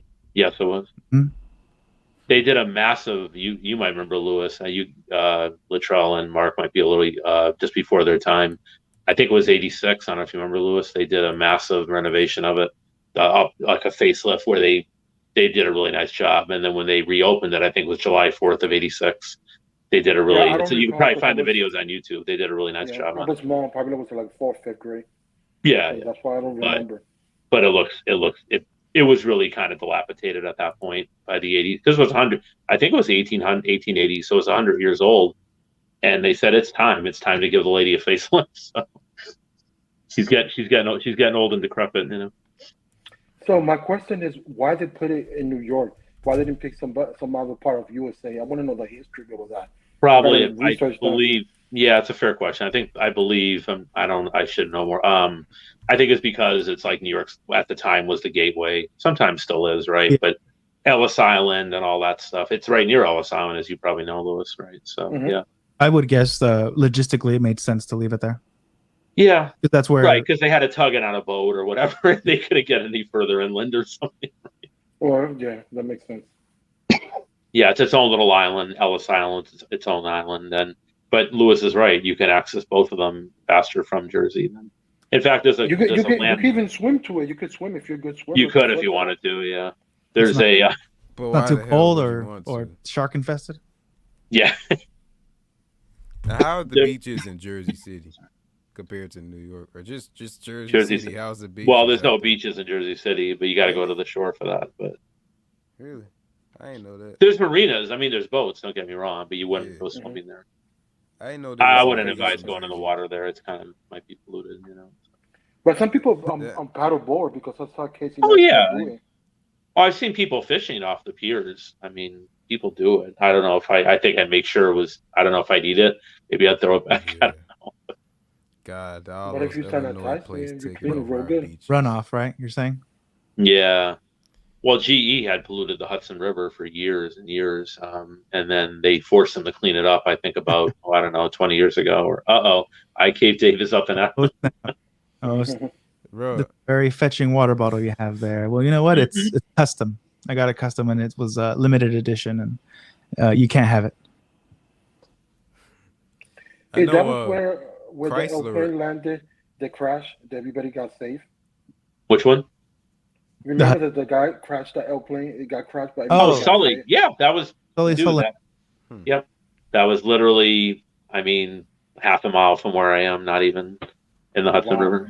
Yeah, I was gonna rush over there with my camera and try to take some, but I was like, by the time you get organized and whatever, and you know, I wasn't working that day, but I was like, I was just watching it on TV, but I was like, oh, that's cool. And I knew, like, I used to take that ferry. The ferry was actually instrumental. That's why you need the CB1. You just open it and it starts. You don't have to. There you go. If I had the CB1, I probably would have gone over there. Yeah. Yeah. But there were already so many. Yeah. There were already so many cameras. A mob of cameras. You know, TV and everybody, and you know. But I used to take that ferry to work when I lived in the city, and I know they're actually really good people that run it. It's overpriced, and you could say a lot of things about it, but if they hadn't existed, I don't know if all those people would have not drowned that day, because they were the first on the scene. They beat the NYPD boats. Oh yeah, that's true. I read to about the scene, yeah, because the ferries go right through that area, like crisscross the river, you know, like every 20 minutes during rush hour or less, you know. So yeah, it was crazy. It was just like surreal. You're watching it live on TV, and they're like, "Yeah, we think a 747 or whatever landed right in the Hudson River." I'm like, how did that happen? You know? But you know, there's a history behind that, because that's not the first time that happened to that pilot. Yeah, I think it was second or third time. So really, you guys experienced. Yeah, I didn't know that. Yeah, I was reading. I think he did it twice, or around twice or three times. So he's known for crashing. He's either a habitual hero or the other thing. The like a goat in the bad way, not greatest of all time, but goat, like a scapegoat. Yeah. Well, if you saw the movie, if you guys saw the movie, it was actually really good. Yeah, that's what's next for me. Tom Hanks, right? It was really good. Yeah, and I mean, I give a spoiler, but it doesn't. I mean, you could just look at it on Wikipedia, but no, you should still watch it. But I don't remember, the one thing I don't remember, I don't know if you guys do, how much speaking of Lewis's point, how much they went after him. The FAA go after him. Did. And the NTSB, they were like, you know, and all kidding aside, they were like, well, you could have gone to another airport. You could have done this. You could have done that. You should have gone back to, and it's like, no, there were no other options. But he had to fight to prove that was the case. I'll be back in a minute. Yeah, sure. Yeah, no problem. Yeah, he had to prove that was the case, because they were like, oh no, because someone that costs money. You know, that plane is millions of dollars. Go ahead. It's insured, and I would imagine a lot of people were trying to point. But the insurance doesn't want to pay. Yeah, that's blame, right? Yeah, establish blame and liability to cash out or avoid cash out. That's what it is. Because if it's pilot error as opposed to mechanical failure or electric failure or whatever, then they don't have to pay, or they pay less or something. You know, so they fought it tooth and nail to try to say, oh no, you had other options. You shouldn't have crashed the plane. You know, he's like, yeah, but everyone survived. Yeah, but the plane's gone. They had to fish it out of the bottom of the Hudson River, and it was destroyed. They probably used the metal for, you know, the parts for scrap metal, but still, it's a total write-off from an insurance perspective. And they made him like to be, oh, you're an idiot. You're not a good pilot. You know, and he got. I don't remember all that. I remember him just being lauded as a hero. No, so that's what we saw. I remember because I saw all that. But behind the follow it scenes, closely. he was being and they show all that in the movie. He had to go to multiple hearings with the FAA and the NTSB to try to plead his case that, hey, because they could have taken away his pilot's license. He was close to retirement anyway, and they could have like basically demoted him and said, you know, you're just a crappy pilot. That's what it boils down to. So. Yeah, and no, they could have taken away the pension too, right? All that, yeah, everything. they mentioned that. Yep. Yeah, Did you they would have ruined his whole life, even though he was. So we saw him as a hero. They saw him as you're incompetent or something. Or whatever. Yeah. Yeah. Did you see Flight with Denzel? Denzel Washington? Yeah, that was great too. Yeah. Playing upside down, like, oh my, can you imagine? The flight simulator thing where they tried to recreate and have actual seasoned pilots attempt the same maneuver under the same conditions, and none of them were able to master it. You know, I don't know how many tries they had, but still, like, the point being to establish the difficulty of such a maneuver, and that, you know, the least amount of lives were lost because of these decisions, right? It's split second. You're in the imagine actually being like, oh shoot, you're however many thousands of feet, you know, miles up in the sky, and all these people on board. Oh damn. It was loosely based on a true story. Flight, it was called, Lewis, and it's a good movie. You should see it. And they tried to blame it on him, right? He was drunk, I guess. That was the main problem, right? But that's not the reason the plane was in trouble. It was in trouble because it was a failure, right? Yeah. But he what was I gonna say? They neglected maintenance or upkeep or so. Of other smaller stuff. Yeah, they cut corners. Yeah, but that was loosely based on a true story, that there was a plane that went upside down, and most people survived, but some people died on it. Yeah. I don't know if you can help me, but you might know this movie. It's from New York. The bridge collapsed, and everybody got to go through the water. I don't know if it was the end of the day, something like that. Oh wow! I think is that the one with Sylvester Stallone where they're in the tunnel? I didn't see the whole movie. I've only seen. They was driving and then going to the tunnel. Before they got to the tunnel, it collapsed. It was a famous movie. It's I think it's the end of the day. I don't recall the title. That's from acting, if you recall. Yeah, I think it was Stallone. Yeah, I think it was Stallone. Yeah. Well, that's a fear that's a fear a lot of people have of going through. There are some people that won't do tunnels. There's some people that won't do bridges. Some people won't do either, I guess, right? Mm-hmm. I dated a woman from Connecticut years ago, and she was like, I can't. Something about she wouldn't drive over a bridge. It would be okay to be in the car with someone else driving over the bridge, like me or whoever, right? Or anyone else she knew, but she refused to drive over a bridge. I'm like, wow, it just seemed, I guess it's a real thing. There's a phobia. I don't know what it's called, but Yeah. Do you recall this mall? This is the word exit in Massachusetts. It's Baintree. It's on Baintree, but it's called South Shore Plaza, and the exit is very difficult. If I found video, I'll send it to you because it's very I believe it. Yeah. And you got to take a cut. If you don't take it fast, you could get hit. Oh, that's terrible. So what I do, I panic and I go straight and then go through other areas to cut. But that's probably smart. So then you can take a normal turn down. Even if you're going a little bit out of your way, it saves you from having to deal with that sharp. No, but yeah, because it ended up in the same way. Because I'm ended up in Somerville. Yeah. No, I got it wrong. I'm in Quincy. Oh, Quincy, yeah. Yeah, because there's Quincy and then goes the mall. But it's like an awful area because you got to pan all the way to the left. If you don't, I hate things like that because it just like driving's hard enough. Why complicate it like that? Just make people's life more difficult. There's so many nuts on the road as it is. We lost Mark temporarily. He's just taking a break. He's doing something. It's probably getting a refill. I'm drinking this tea that I made. It's vanilla for the first time, and it's good. Oh wow, nice. But it's cold. I was gonna say you're drinking it as iced tea or something, right? Yeah. Yeah, because I put it in the fridge. So. Oh, I could see that being really tasty when it gets like a nice, really cold with the vanilla. Yeah. My homegirl gave it to me. She's like, here. She gave me a couple. She gave me a bag.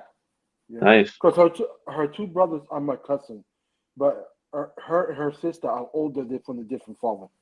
Oh wow, that's interesting. How far are you from Milwaukee, Latrell? He's coming in a minute. Yeah, the mic was off. That's okay. I was trying to close Zootopia because my nieces were down here watching Zootopia. Oh, okay. We're about a half hour or so from Milwaukee. I was just Oh, in that's not bad. Milwaukee. I don't know if you saw my post on this. Was it Twitter about how I was just in downtown Milwaukee for the first time?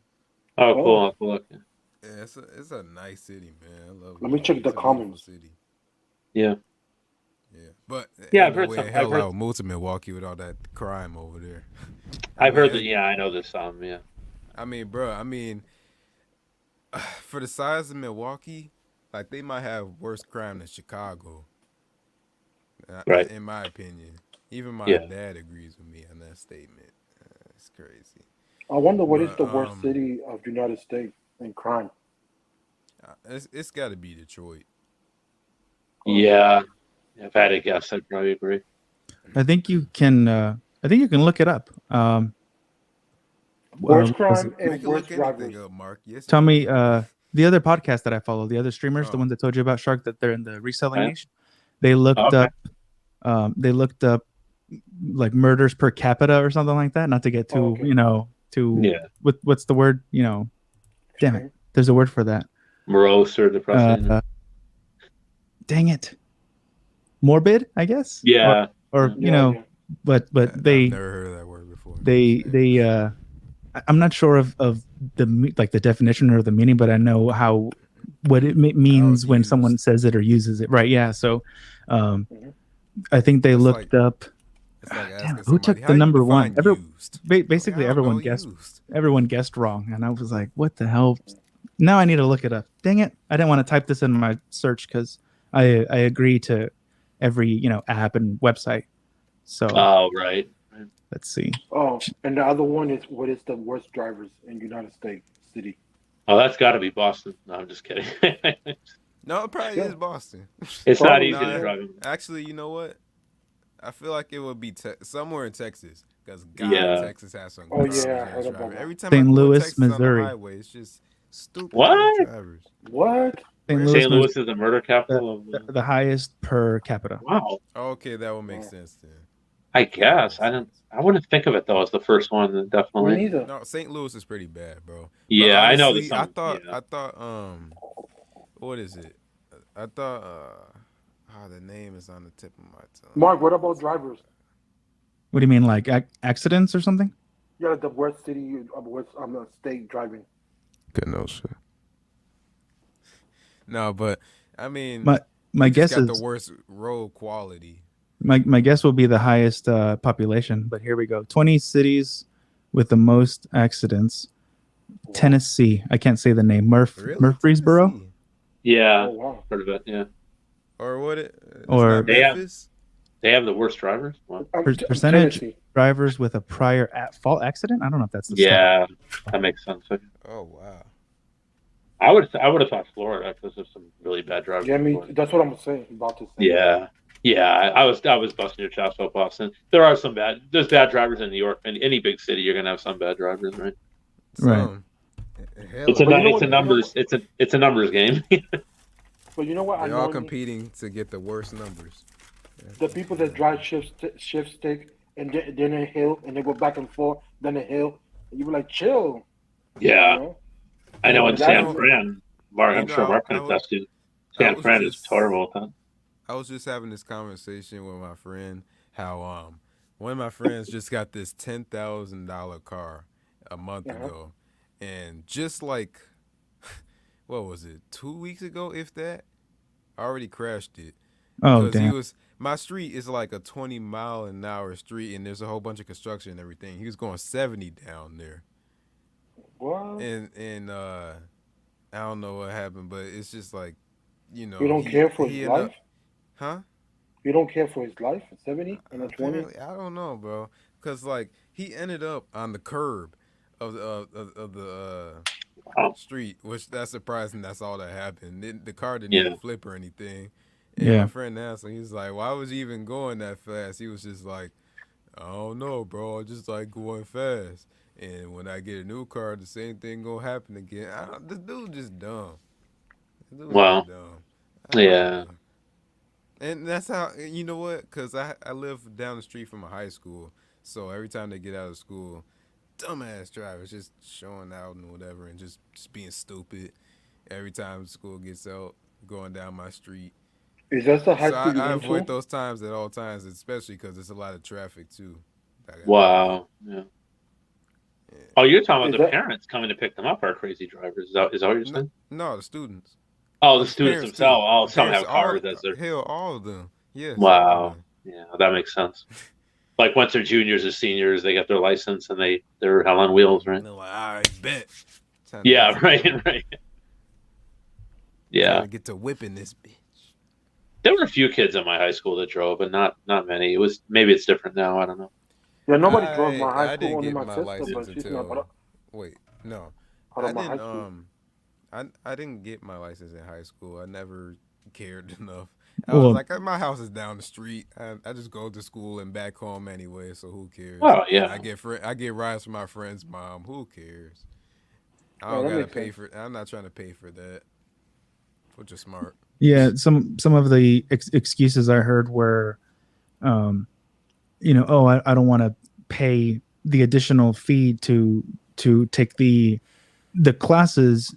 So over here, I don't know how it, if it's different in every state or whatever, but over here, if you were 18 or below 18, then you would need additional hours, like behind the wheel training and to take the written and all this other stuff beforehand, and pay for it. So some schools would offer it as an elective. Some of them, whether they offered it, sometimes it would be either fully paid or you pay a fee or whatever to take the class, and they teach you and qualify you for the learner's permit and the learner's tests and all that. So some people would say like, oh, I don't want an additional class, or if they didn't pay for it, they're like, oh, I don't want to pay for it, I'll just wait until I'm 18 and take the test for free, right? The behind the wheel. And so I wanted to stop asking for rides, or stop paying other people gas money, or being on other people's schedules, or paying for a bus pass and waiting for bus stops, at the bus stops and stuff. So I went early to enroll in like the driver's ed stuff. I went like 6 months early, and to get out of the way early, I was pretty proactive with that for that. And so when I was able to, because you have to do the minimum of 6 months, no matter how soon or how fast you're able to actually step behind the wheel and schedule those driving hours. What was it, like 10 at night and like 30 in the daytime, something like that. I know here, you like, once you're 18, all you gotta do is just do a written test, and then you do your driver's test, you're good. Yeah. Well, over here in Massachusetts, they took it at 16, the permit test, and then at 16 and a half you could get your license. Right. And some states is earlier. Some states is like 15 and a half. I heard. 15 and a half. When you're 18, you could get to skip the classes and all that. Yeah, you can just go in and take the exam and take the behind the wheel if you pass the written. And they call it a written test, even though they sit you in front of a computer and like they like. I remember when I went in there, I was just like, how do I use this thing? There's no mouse or anything. And he's like, oh, there's a touchscreen there. I was like, yeah. Oh, and they give you so many seconds. If you don't do those seconds, you lose. Yeah, but I mean, they was like, if you fail, you could come in as early as the next day and then just do it again, and you're good. I remember like I failed one of the tests the first time, but the science test, that was easy for me. I didn't hit 100 like the first time I did it, but it was like the written. You mean, or what do you mean? Yeah, for the written test, like the signs. What is this triangle? Oh, mean? the multiple choice or whatever the hell thing. You beat it the first time, the first try. Yeah.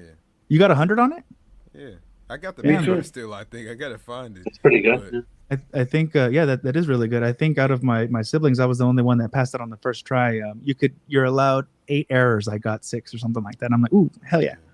Yeah. Because I remember for for the other test, I just barely got enough questions wrong where I failed it. So like I came back again. I was just like, submit. Let me not click the things that I got wrong before, and then I just passed it.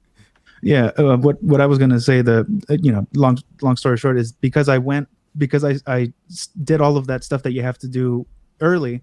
I was able to schedule. That's all they cared about. They wanted to see the paperwork and the signatures and the forms and everything that it's been 6 months and you completed all of the stuff you needed to do. Yeah, the requirements.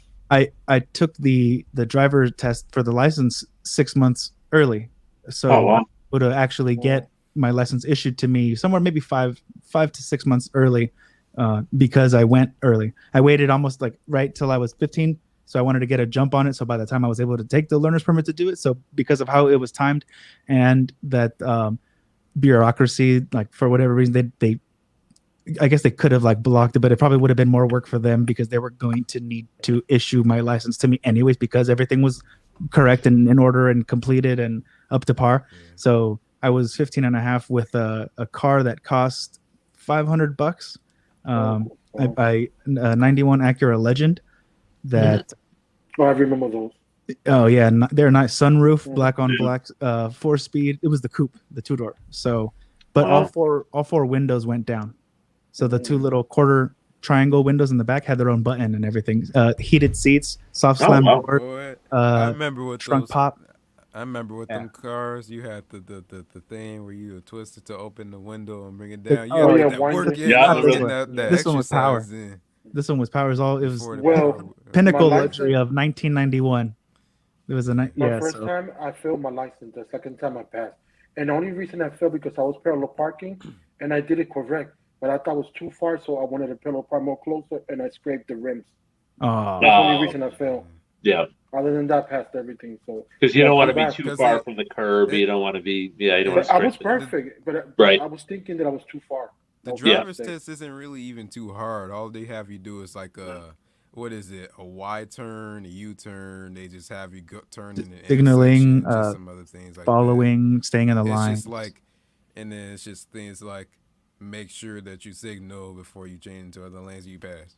Like so the second time. I mean, but you're looking around too, right? They'll follow. They say that, right? They're like, oh, if you're checking your mirrors or if you're alert or paying attention. And I think they, I don't know if it was true or not, but I heard that they got rid of. It was either parallel parking or driving in reverse for 10, 20 seconds, whatever the hell. And I was like, what, really? How? That's essential. You need to know how to be able to do that. How are they? I would agree. Why would they do away with that? Driving in reverse, I kind of get, but parallel parking, I don't get if they got rid of that. Yeah, because I had connection. The second time I went to driving school, it was talking to the lady. You know what they did to me? Just go around, just a regular circle, park, and there was no car. And they gave it to me. They didn't care because the guy was talking to the lady. He had connection. I remember somebody told me, they was like, the driver instructor asked them, they was like, did you drive here? They was like, yes. Okay, you pass. Oh, damn. Wow. I was like, all right, bet. I wish it was that easy for me. But knowing damn well it's not going to be that easy because, like, I chose, like, a specific time window right before rush hour. It was in the morning, so it wasn't that much traffic. But it was during the winter, so, I mean, that's going to suck having to, deal with the snow and all. So, Mark, I passed mine in Cambridge the second time. It was so easy because the guy had connection. He was talking to the lady. They're like, oh, don't worry, you'll pass. So all I went in circle. Like, a block. And then when I parked, there was no car. So it just here, bye. You're good to go. Some people here were telling me that they're like, oh, go to the next city over because they're so close over here. Yeah. So go to this DMV. Because one node is easier or something. Yeah. Or like the roads are bigger or nicer or they're less congested and all that. Again, depending on the time of day you go, time of year. That's smart, yeah. So I was like, it was Cambridge, our wife. I think also another thing for like as far as like that they're cutting corners or removing test stuff from the test. I think maybe budgeting. I think they're like, let's get all these people in and out and spend the least amount of time with them or the least amount of people. Okay, you pass on, a 30-minute test is a 15-minute test or whatever. So when COVID first started, now when you do like your classes and all that, being under 18, all you have to do is have your parent sign you off, and then you just get your license. You don't even have to do a road test. Jeez. Like, Seriously? Dang. You're gonna introduce even more garbage ass drivers out here. Yeah. As it is. Even more reason for you to watch your ass, man. Yeah, no. Mm-hmm. Right? But The if most you- defensive driving of your life.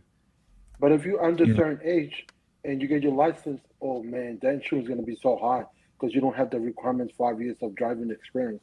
That's right. But still, Yeah, one of the- honestly, Mucho dinero.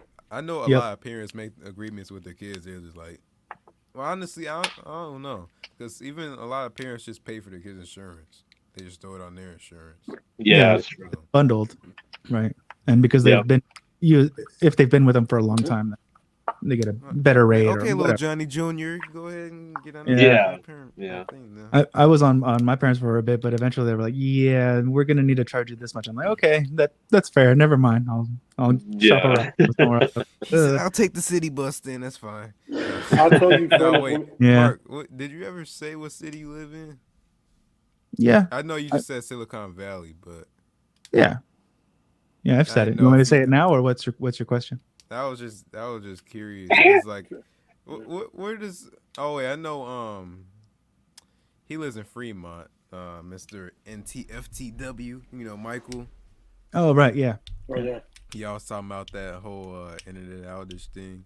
I was like, wait, did Mark ever say where he lives? I think it was It's just like- yeah, it was all the way from SF, I think too. Supposedly from SF to South Bay and then East Bay, or some of the East Bay. But I don't think it went further than like San Jose or Morgan Hill, because then they might be on a separate Do you live in system down Santa there. Clara? No, All right. but basically, yeah, it's all the same here. Yeah, the capital of Silicon Valley, San Jose, Milpitas, Cupertino. Shout out to Apple. So Oh, that's right. You're not far from that, right? yeah, Wow. Just Yeah, a my lot sister- of companies. I'm gonna end up Actually, moving to almost every Redwood company City. that there is, basically, you get a list together. Majority of them have at least some presence here, whether Right. maybe not headquarters, but huge presence here. I heard Yeah, Redwood makes- City was Netflix a is in decent Los city Gatos. out That's there. 15-20 minutes away here too. Wow. Yeah, Yeah, I was Google's in jealous of my sister Mountain when View, she I got think. her car. I think Google and Facebook are both in Mountain View, which is again 20 minutes on the 101 here. Oh, cool. Yeah, because my They got sister, over here. when she got her Redwood car, she got City, her car hooked up. It had rims and everything, music, everything. Palo Alto. And I'm here like walking, taking the T to school. Sometimes she'll take me, but Nice. it's annoying. I'm like, why are you getting all this treatment? I'm the one getting good grades. I'm the one that went to the White House. What the heck? Right. Yeah, Sunnyvale. Yeah, she had ramps and everything. She had like a hatchback Toyota, and it was dope. It was gray and purple. It was dropping everything.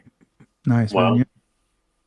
Yeah, one of the first upgrades that people usually do is a sound system. No, because at least for Yeah, me, that it all was came in the car like that. deck stereo. Yeah, Oh God, I hate those people that throw in like 79 subwoofers in their car.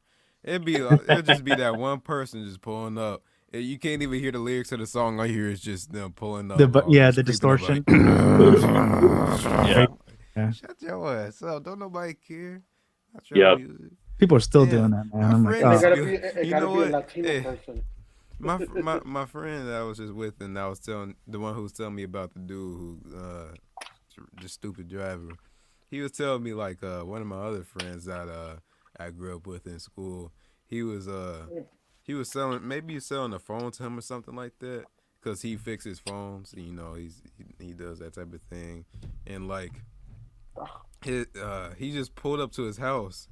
And he was waiting outside his house for like 15 minutes, just blasting all of those speakers. I'm like, bro, how you? Oh God, I hate ignorant Wow. people like that. Yeah. And you know, it was like late, Inconsiderate lame, all people. Yeah. them Yeah. neighbors. I'm like, I hate. Yeah, waking up I the whole mean, neighborhood.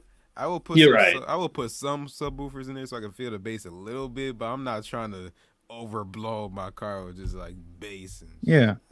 Yeah. And for the That's people just that are ghetto gonna ratchet hood, yeah, for people that do put those huge systems in, at least get fit the rest of your car appropriately so that you can get clean audio from it, clean low end, clean bass, rather than the Right. rattling, because you can isolate and find those rattles and put Yeah, that's true. foam pads or what different Ain't even sound got no dampening, room in there. deadening materials. Screw in your license plate so that doesn't rattle, and the plate, the frame too. Oh right, wow. Yeah, they don't even got no room in their car because their whole sound system. Yeah, you can't put your bag. Right. You get a ride from one of them. Yeah. Wow. Yeah. And then a window tint, and then so they keep it all in the back seat, and you guys just squish on the right side of the back seat whenever you got to get a ride from them. Yeah, and then window tint. And if you want to get worse gas mileage, then you get big rims, right? Mm-hmm. Yeah, because when it's super drop, and then you got to think everywhere you go because it's a super low rider.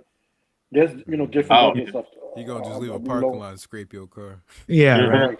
Basically, the people that slow down suddenly at like bumps or train tracks, then they go sideways. Yeah, in and out of the. That's everybody. Everybody slows down that train track. Well, no, I'm saying like no, but if you have excessively, they slow down. They're going fast and go super slow, so they can creep at a 45-degree angle to not scrape anything, and then reaccelerate. That's like going out in high heels trying to maneuver. Oh, and you know what I hear? For a woman, I hear the noise. No, for Mark, you know how Mark be out here with his high heels. Yeah, it scrapes. Yeah. You mean plastic? Because some people be showing off, they be making noise with their car, and all they got is just a muffler. It's not been built for racing. I'm like, get the hell out with that bullshit. Right. Like, woo. I'm like, dude, you only got it in the socks and the intake. That's not your exhaust. That's your muffler saying that's right. Fix. Work on that manifold or something. That's you saying that you need to get rid of your old ass Toyota Prius, or not Prius, but just whatever it is. Yeah. Whatever the hell they get. We use Corolla. Yeah. Well, I had a '93 Ford Probe. That was pretty low to the ground. Toyota but Camry. Before that, I had an '82 Trans Am. I had Knight Rider. I didn't have I had it in red, not black. But car was next to a Corvette. That was probably the lowest stock car you could buy, the Trans Am at that time. You felt everything. And I had it in Boston for a while, Lewis. And it was hell. And it was hell. It was a fun car to drive. But you got pictures? I have to look. I'm not sure if I have any left, but this was back in late 80s. I only had it for a couple. I got in an accident with it. Nothing bad, but it messed it up, and the hood went up and everything on the highway. Crazy story, but it was fun. It was fun. It was it wasn't practical. The what? I got a crazy story. I was driving with my cousin. He was driving a Toyota 1.8 Corolla, and he was driving 5-speed. And guess what? The 5-speed stick came out. Oh my God! I had to put my finger in shift, and I was learning how to shift. I was good at because I didn't know how to drive 5-speed. Wow. It's always people trying to show out in their 2003 Toyota Camrys, bro. There's always those people. Oh yeah. But wait, did y'all know I've never been in a car accident before? You better knock on wood, homie. I've been once. I don't know how. You're really young though too, so there's that. Well, but also in this city where literally nobody knows how to drive, nobody uses their turn signals. Everybody has road rage, apparently, flipping people off. I'm surprised I ain't got in a car accident yet. You can and take my word for it. You can get in a car accident going 0 miles an hour, man. Oh yeah, happened to me. So. I heard like stories like somebody said that they got their car got hit. It was just a parked car. I heard that all the time. Well, yeah, I've been in. This came up in a different stream. I forget the number I came up with, but almost like maybe shy of about a dozen, with maybe two of them or three of them, pretty serious. Or I mean, they were serious, but I still, luckily, really the only thing that I have even still now is I gotta like crack my back all the time. I'm able to crack my back all the time, or like slouching hurts. You know what I mean? So I kind of have to, I'm more. I can't afford to have, lazy or not too lazy or for too long posture from, I would imagine, all of those other car accidents that I've had. So, they suck, man. Make sure you have sufficient insurance, because even still with that, they'll be like, oh, you're covered up to this amount, so we paid this amount, so you're responsible for the rest. We're done here. At least a lot of these cars got these like safety features now in it. Oh yeah. I've been in At one least try to accident. mitigate stupid drivers. How about you, Sharky? How many accidents? I've been in one. Oh God. I'm a really good driver. I don't think I'm trying to think. I don't think I only caused one, and it wasn't that bad. But That's and what I we was, all. it, was- I, but I could even blame the person in front of me. I was actually in Boston. He was You know, live streaming on YouTube. That was 9 the issue. Drive Yeah. coming from Newton to I was going to a class at school at BU, and this woman, Yeah. she looked like she was going through. Yeah, she was going through the yellow light, and then at the last second, she slammed on it. Now, That's I her was. fault. That's not your fault. Well, but you're always supposed to be in control. And I was trying to get through the light because knowing me, I was probably running a little late for class. And of course, I hit her. By the time I hit her, I was probably only going at 9 Drive. You can go 50, 60 miles an hour. Mm-hmm. I wasn't even going that. And by the time I hit her, I was probably going 20 when I slammed. I hit the brakes really hard. They were good, powerful brakes. But yeah, I rear-ended her a little bit, and that's what messed up my car, the Trans Am. And I apologized. She apologized. I was a little mad at her, like you said, because I said, "Why did you stop at the last second? You look like you were going." Like, well, you hit me, but I was lucky. She didn't try to say her neck was hurt or, whiplash and try to sue me or anything. But it was just. Well, I never. All the other I times broke all my ribs. I'm basically dying at this. Yeah, point. right. Oh, you need a body cast. I can't even walk. You got hit, so you know what it's like. Yeah, I got hit too. I told that's on my back. Only one time. I never caused an accident. Yeah, Go ahead, it's scary. Yeah, I've had probably, I guess, including that one. That was my first one, I think, back in the late 80s. It's probably been 4, I think, or something. But the other 3 were completely not my fault. So it sucks, It's just. You know who got bad accident? And I think she was on her bike. I think Sarah Dishy. She was Really? Her leg. Yeah, it was so bad. I was so. Oh my God! Oh, I'm sorry to hear that. Yeah. I know it's not good. my friend got hit by a car twice. Once was on a scooter, so he's waiting for like a $2,000 payout, and then there was another time where I think he was just walking and got hit by a car. Oh my I God, think it was in the same area too. The same. Yeah, street. Some people just have bad luck with it. I mean, you hate to think of it that way, but I have a friend, a former work colleague. I mentioned to you, Louis, Natalia. She got, she's had her and her sister. I think unfortunately, I've had some bad luck that way. So. I mean, I got bad luck, like incident, not car incident, but like driving bike, I fall real badly. My knee picture that I sent you, so I've been badly injured. Yeah, I flew off the bike in Charles River going to a Newton. Oh, you were telling me, yeah. Oh my God, yeah. I don't know why. I was just driving. I think I hit a little rock or something. I just flew. That's all it takes, yeah. Like bicycles and motorcycles and mopeds. I mean, you don't, other than the helmet and whatever, you don't really have any barrier protection, right? It's just. And I was driving in the Charles River, the path, not in the street. Yeah, I believe you. Yeah. I went all over. Even the guy said, "Oh my God, are you alive?" Because he thought I hit my head, but I didn't. Yeah, I can believe it. Yeah, it's scary. The guy from. You guys might have heard the guy from U2, Bono. His arm was so. I think it was Central. I think it was here in New York. I think it was Central Park a few years ago. Wow, you got me right there. I got confused with U2.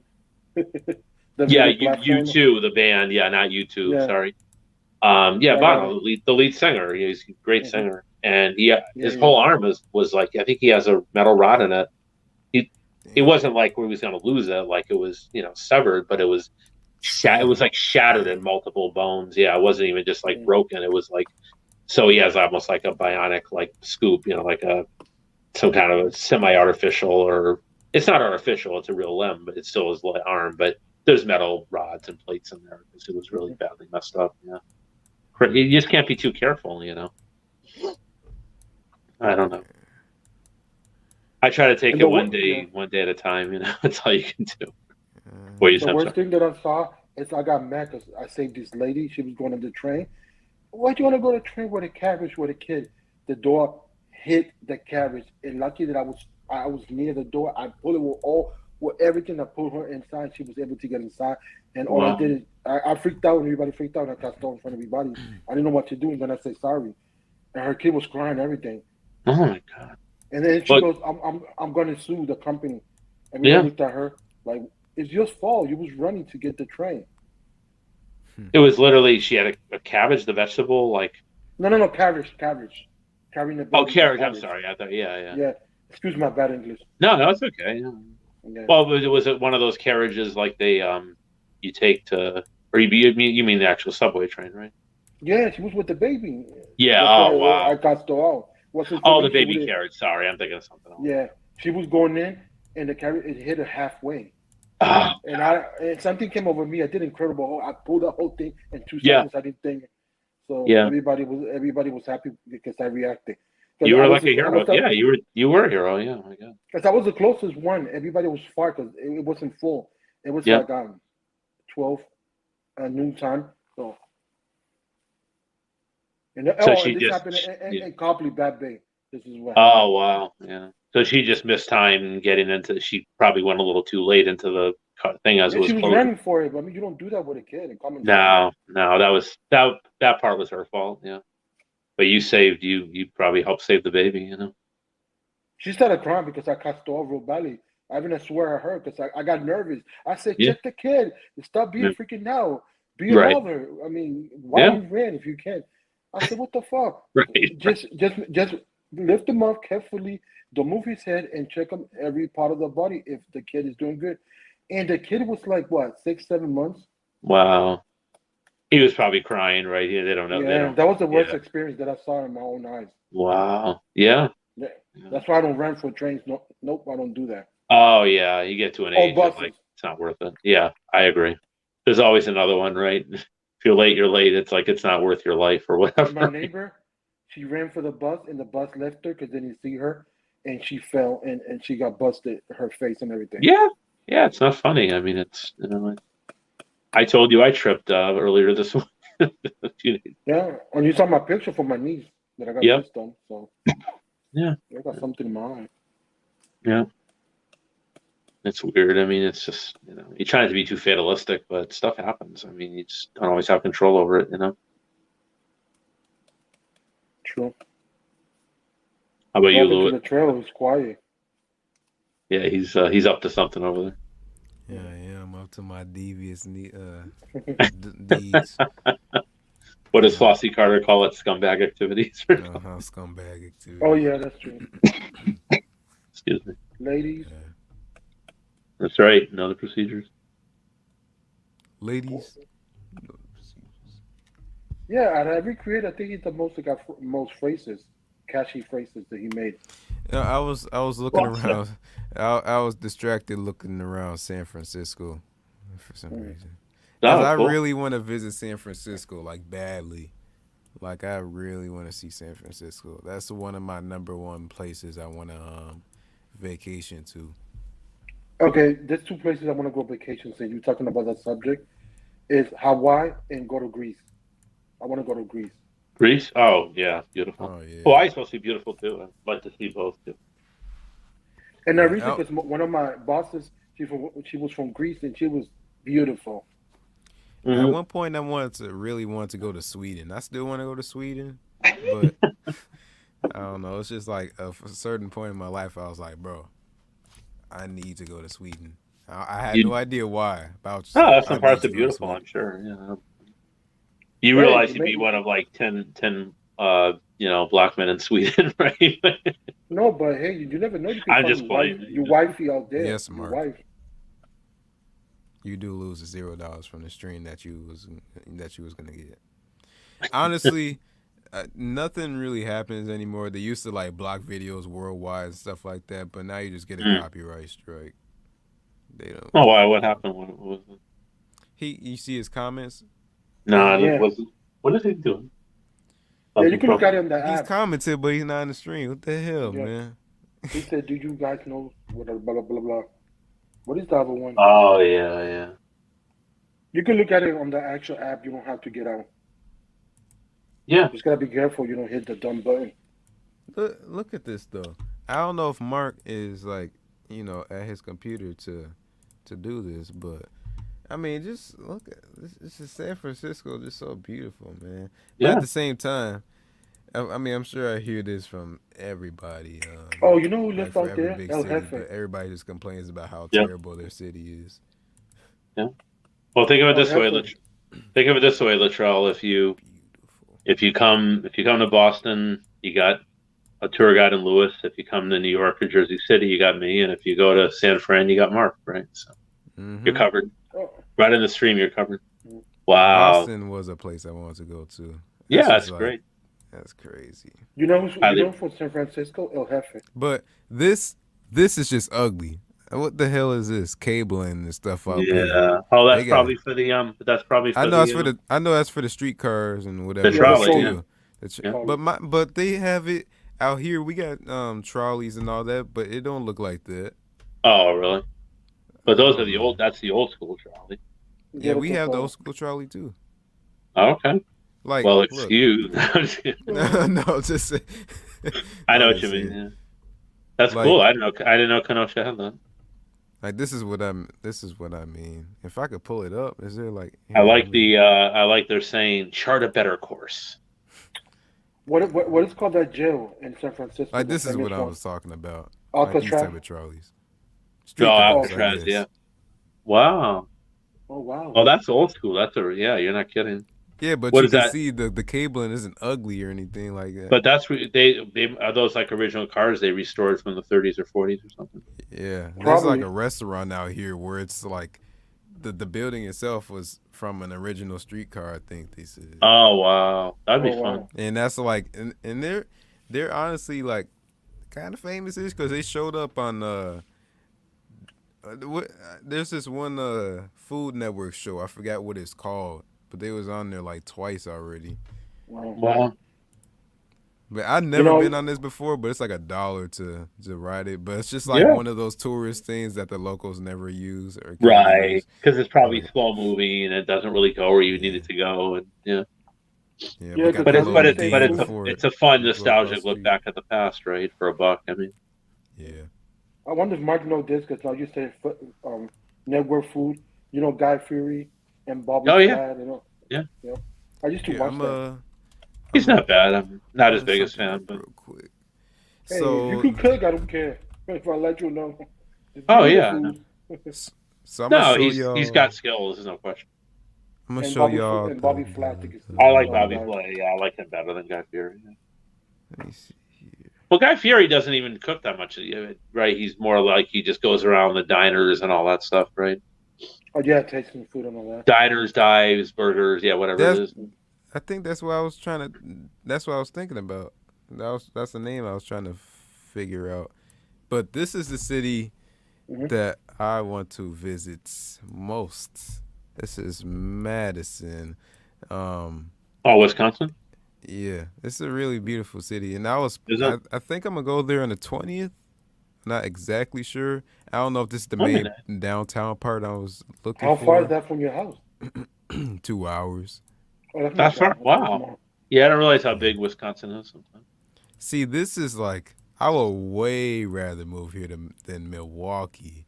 Milwaukee is just, but this is also a really nice city. Beautiful pictures. Yeah, like here, it does look nice. Actually, I'm gonna pull up. It's Google. So how far is Green Bay where the Packers play? That's really far, right? 2.5 hours. Oh, that's not too bad. Yeah. Oh, so you're sort of like in the middle, maybe, sort of. No, we're like the very, very corner of the state. Like that's why you keep talking about. That's why I'm next to the Illinois border. Illinois people coming in, yeah. But yeah, it's a nice looking city. Man. Let me see what they put in the comments. That building's beautiful. What is that? The Capitol? This is the capital of the state. Oh, it's Madison? Yeah, I should know that. Yeah. 10 things to do in Madison, Wisconsin. Yeah. I'm sure visiting the Capitol is one of them. Mm-hmm. Yeah. Oh, yeah. That's a big tourist attraction. Mm-hmm. Which city is the biggest in the United States? I think by area size, I want to say. I think it's Jacksonville. That's what I heard. I think by area, by population, I think it's by area, not by population. Yeah, New York, Los Angeles, Chicago. Yeah. San Francisco. I forgot where it goes from there. But I just know New York, LA, Chicago's the top 3. Yeah. But yeah, before they built LA out, Chicago was always the second biggest. That's why they always called it the second city. But that hasn't been true for like 50, 60 years since LA built out in the 50s and 60s. yeah, So do you Chicago think got way too much damn traffic. I hate do you think Chicago New York traffic. is overrated? Me? Yeah, just in general, both of y'all.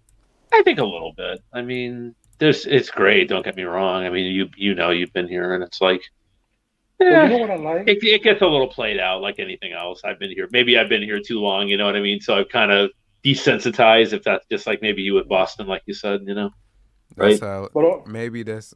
I know this is a random comparison, but I guess it's kind of like how people in warmer climates feel about palm trees, and people Exactly. that want to Yeah. move.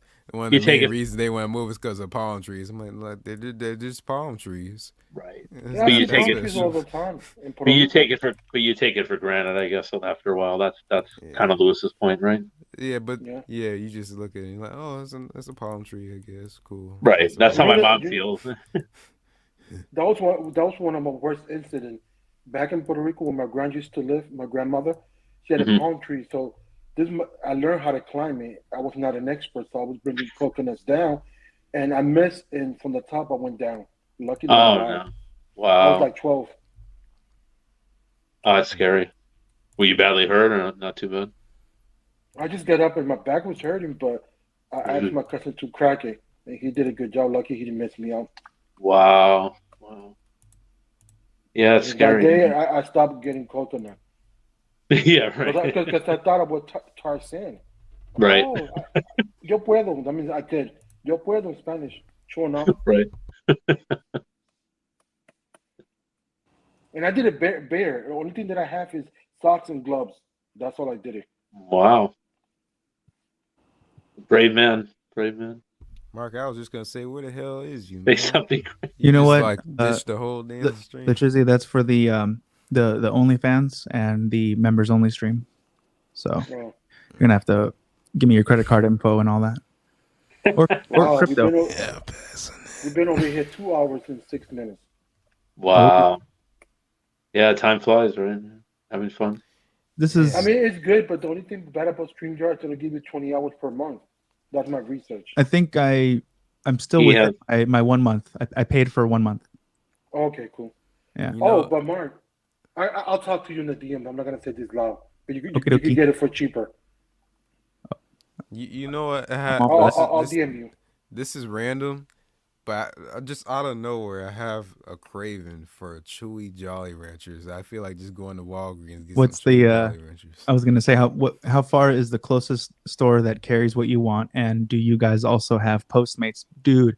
Between the, like I told you, the car accidents and the I mean, I'm not, I'm Postmates so is Uber Eats now, but so you know how mostly people are without a car because of let's go from most innocent to I don't even know how to organize them. Anyways, the best case scenario would be law-abiding citizen, right? Where they're like, no, my license is expired, or my tag's expired, or I don't have my, the new. Even when you sometimes, depending, when you pay for your registration, you don't always get your tags right away.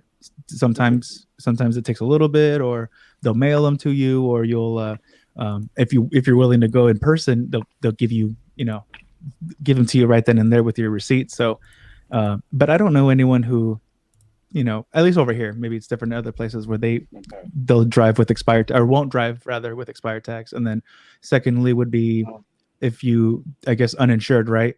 People that are unwilling to risk it. And then after that would be you can't afford gas, I guess, or if there's a mechanical problem with the car, either a problem with the car, or it's getting a problem fixed, I guess, right? Would be the more, it's being taken care of, or the more innocent ones. And then the secondary ones would be like, driving dirty, or the car's uninsured and low on gas and unsafe, and you're going to drive it anyways. And either you because I know over here there's a lot of for lack of a better word, illegals, where they will buy cheap cheap little commuter cars, and when they get if and when they get pulled over for whatever reason, they're like, oh, you don't have you're illegal, you don't have a license, it's not registered, yada yada yada. They tow it and impound it, and it's cheaper to buy another car, turn around and buy another little bucket rather than pay the mandatory $100 a day, 30 days, so $3,000 plus the sheriff release fee plus the court fee,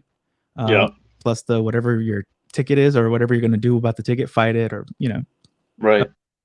So that sucks. But one of the time, or I guess repossessions, or when you surrender a car or property and blah blah blah.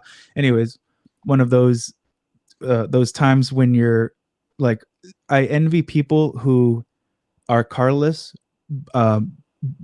who have never had cars, rather than if you go from not having a car to having a car and then you don't have that car anymore.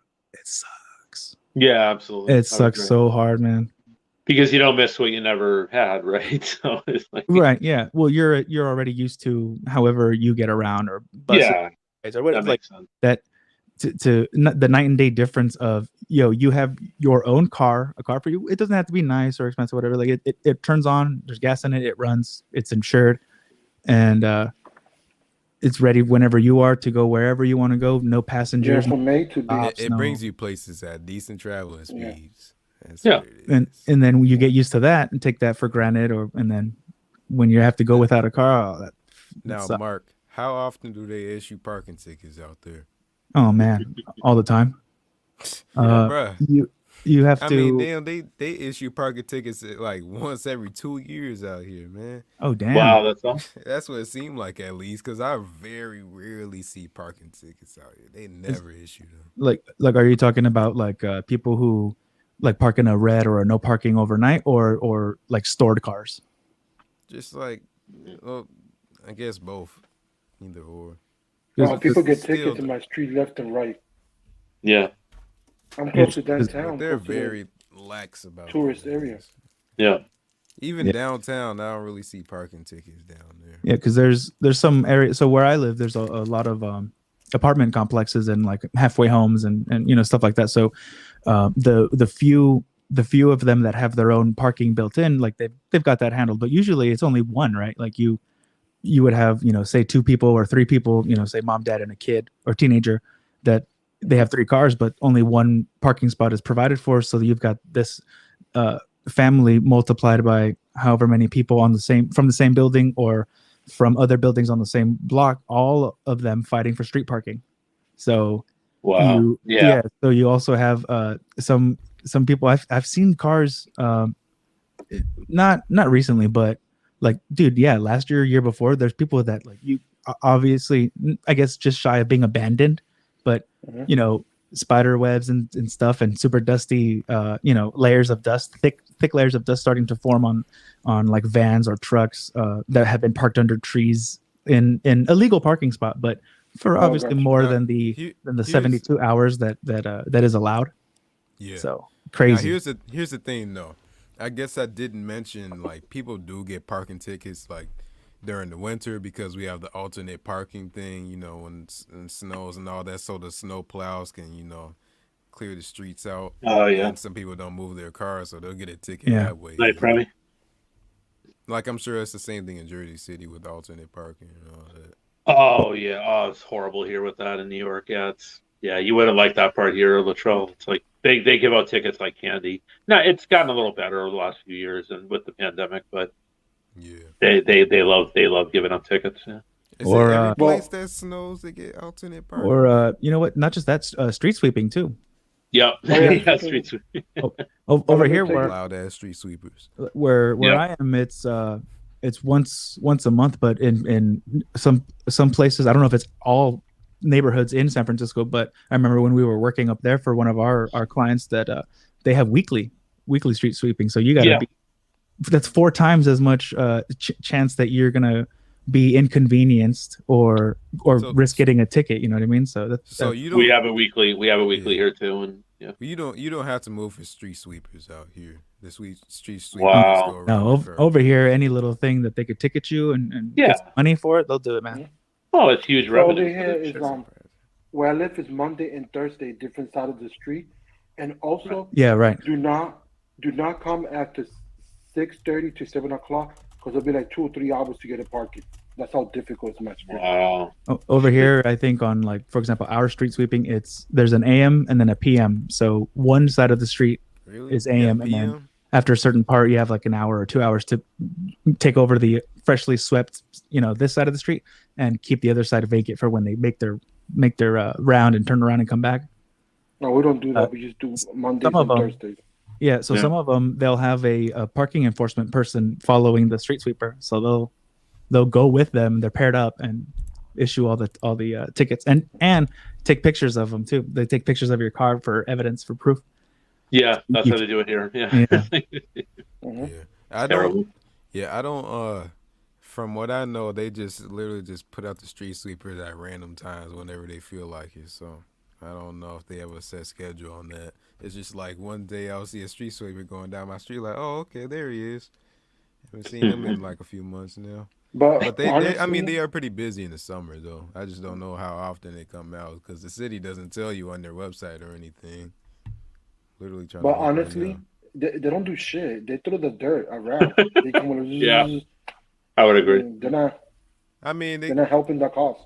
I mean, I guess out here it seemed like they is because they got the suction thing and they got the what is it called, the sanitization thing, whatever they spray on the ground. The trucks. We don't have that. Because they had the little brush going around and then they got the little suction thing where it just I don't know. New York, fucking Los Angeles needs more of that. Oh yeah, I've heard. Yeah. Mm-hmm. Like I said, Los Angeles is a mess. Man, I didn't. Charging. Even from like playing Grand Theft Auto, I'm like, damn, LA is huge, and I know they try to like, give you an idea of how big it is, but I know even still, in the game, in like the game in mild in-game distance and all that is still it's still a miniature version of the real LA. I'm like, dang, because you figure, I don't know if you guys have played, you notice when you have to go, there's some missions as part of the story where you have to start here and drive all the way the heck over there. I'm like, damn, I've been driving and you're in there and you're like, this is like really driving in a car right now. But it's gonna take a while. But you're driving like 200 miles an hour and you still take forever to get to the other side. Right, yeah. That shows how big it is, like you say, yeah. Did you guys see Den of Thieves? No, is it good? About the LA bank robbers? Well, not the LA, but bank robbing in LA. Is it good? Is it a documentary or no? Like action movie. Oh, cool. It's a movie. Heist movie thing, where the film opens up. It starts with an overview of nighttime LA. The what do they call it? Robbery capital of the world, or bank robbery capital of the world, where it's one of them, like 40 minutes or so something's getting knocked over. Is it that bad? Yeah. Shit. I remember Heat. That was a really good bank robbery movie. Yeah, went to. Yeah, De Niro and Pacino. And the one that Keanu Reeves did, that he wear the mask. I forgot the name of the title of that movie. Oh yeah. They wear the president mask. Oh, I know what you're talking about. Point Blank, or was that the one? I can't recall the name of it, but it was with Patrick Swayze, right? I think so. I think it was Point Blank. Yeah, that's why they were jumping out of a plane or something. Yeah, correct. Yeah, I'll have to watch that one. Feel like bank robbery once, Mark.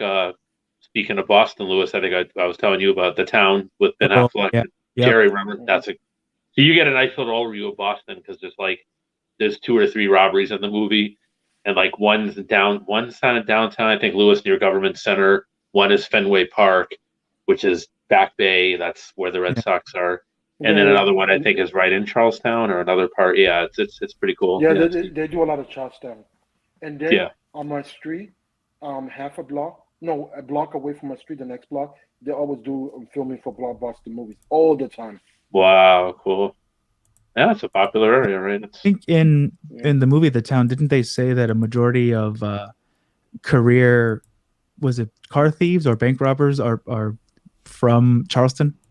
Yeah. Born and raised in Charleston. It's gotten a little better, but it's they learned pretty bad for a couple generations worth of bank robbers were right in Charlestown. Yeah, it's pronounced Charlestown. Crazy.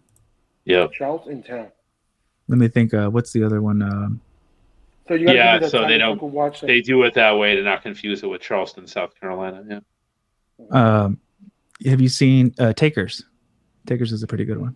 Is it good? Yeah. Who's in that? Idris Elba. Oh, wow. Paul Walker.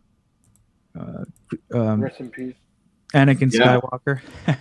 Yeah, R.I.P. The guy that played Skywalker? Chris Brown, T.I.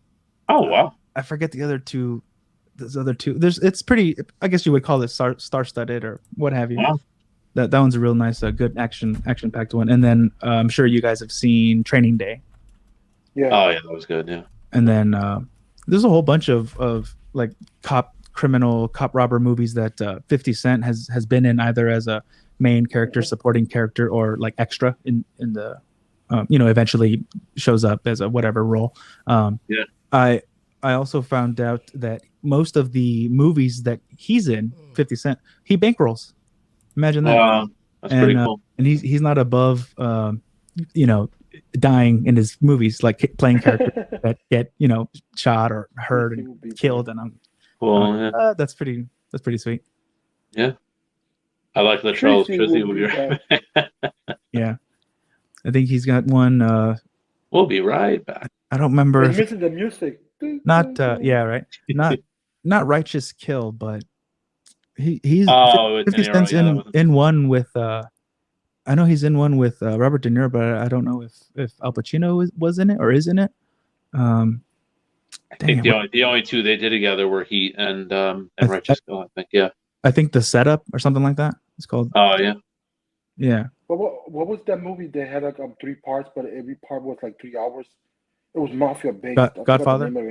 There you go, Godfather. Oh God, yeah. I gotta watch that again. I know of it because of how they're good, but yeah, it is. It's a you know what you have happened? to want to see it. My friend let me borrow the DVDs, and then at the end he said keep them because I never give it back. It was more than a year, and I never watched it. Right. So I gotta go watch it. I know the video games are pretty good too. Really? Favorite movie?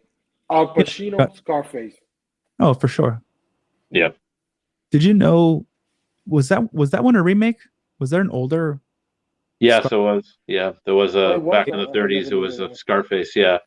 I heard that they were. Man, this was a while ago already. I don't know if they got the green light, but I heard they were gonna remake it again. I heard that too. I'm not sure it's gonna happen with the pandemic, but not Florida though. It was right. Maybe that's why. But it was gonna be, I think, L.A. like an L.A. version of it. Immigrant. Latin immigrant. Like a Mexican. Mexican version. I kind of wish they wouldn't though, because it's like I always feel they have to. It could be interesting, but obviously the special effects will be better, yada yada. But it's like, I don't know. Yeah. Do you need to remake everything? I think like a great story. A new story. Yeah, remake and sequel. Like either a new story from scratch, or if you still want to be in that universe or in that movie, tell a different story. Someone else. I would agree. Yeah. Something that happened before, after, something that was happening at the same time, a concurrent story or storyline or series of events. Yeah. They don't have to keep reworking, repackaging the same thing, rebooting it as exactly. But it works, right? It's people still go see it, so yeah. There were rumors for years that they were going to do like Son of Tony or something. You ever hear that? I forgot who they were going to. Yeah, it was. It got to a certain point of what do they call it, development, but it was like the idea was. Remember when you've all seen it, right? So when he's with Michelle Pfeiffer, that they somehow had a kid, but then they kind of killed that idea. Like if you remember in the movie, he says her womb is so polluted, or like she couldn't. They maybe were trying, but they couldn't have a kid. But the idea is maybe she did, or she didn't realize she was pregnant, and then the baby's born after he dies, and then grows up to want to get revenge on what's his name, Sosa, to avenge his father, or something like that. But let's see, who else is? No one else is around because he killed his own best friend, right? His right hand man. Manny's gone. So who? Yeah. And then he got his sister killed in the crossfire. So who? Yeah. I guess his mother. Is his mother still alive in the story? mother, I mean, and actually the actress died in real life. Yeah, but she was fantastic. then which other like characters survive? No, you're right. That's it. Michelle And- Pfeiffer. But she left him though. Remember, she said, "I'm leaving you" when he embarrassed her at the restaurant. And I the reason I'm saying is because it seemed like she hated him. So how or why could we expect that she would tell, their son about him? Yeah, right. Great point. So that's probably why it. Yeah. Yeah, I was gonna say they're like, how do we write this? Who? It sounded like it was a cash grab by somebody to say, "Oh, wouldn't it be great to find some younger guy that could play his son?" And but based on what we're saying, that's a great point you just brought up of like, because he killed he's killed his competitors. He got his own employees. Maybe the employee that he stole from, what's his name, his former boss, Sosa. I don't know. Did he survive? No. The where he kills the crooked cop and then kills Frank. Yeah. Lopez, and then Frank's right hand man gets hired to work for him. Did he survive? Yeah, he survived. Ernie. That's a good. You mean at the maybe battle him at the end? Maybe him, because there's no one else left. Everyone's gone. Part 2, Ernie. But you know like what I say, hate you got it. You want a job, Ernie? You got a job, Ernie. You got a job, man. Yeah, right. Thank you, Tony. Yeah. Did you know see? What I hate when? Oh, go ahead. I hate when they do sequels, but the movie's so good they don't need a part 2 to continue the movie. Yeah. Speak for itself. Standalone films. Yeah. Yeah. I was gonna say in that scene where he's gonna shoot the crooked cop, you can see the squibs in his shirt because he has a tight polo. Like the fake blood. You can see the fake blood pad. I've never noticed that though. That's good. That's good eye, man. Pretty obvious. Wow, he's a good character actor too. I forgot his name. The guy that played Mel, right? Yeah. Mel Burstyn. Yeah, we got five killers with badges. Right. Yeah. So many great. Let me know. Yeah, but there's no one else left. I mean, I guess the bad guys, but like I said, as far as Tony. Yeah. There's no. I think the guy that played. I think the guy that played Sosa died in real life too. He was a good character. Yeah. He was a good-looking guy, right? He was. Yeah. I think he wasn't even. I think I read he was very convincing, just like Pacino, because I think I might have read somewhere he wasn't actually Latin. I could be wrong though.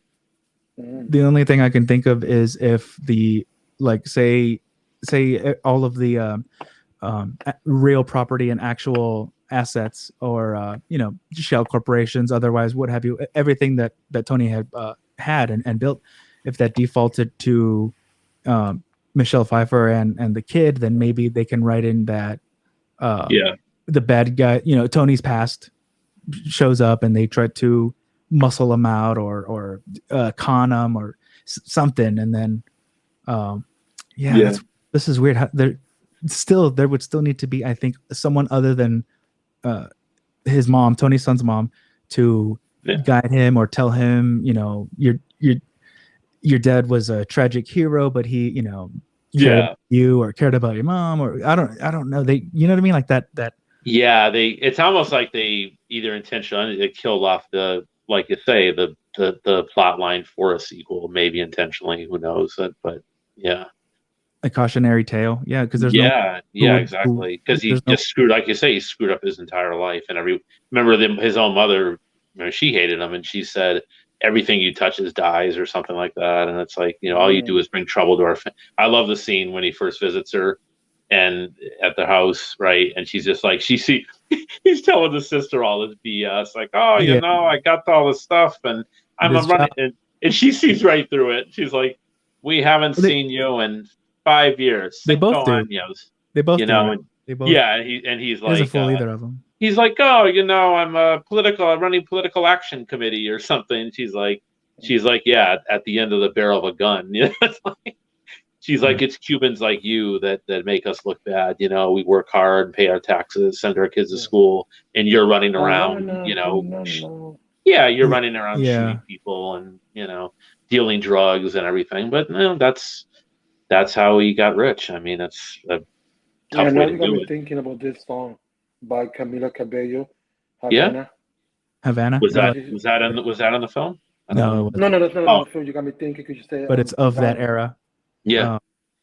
The only other She thing was, go ahead. but you go ahead. No, she was part of the X Factor, and then she was part of the Wow. some girl band.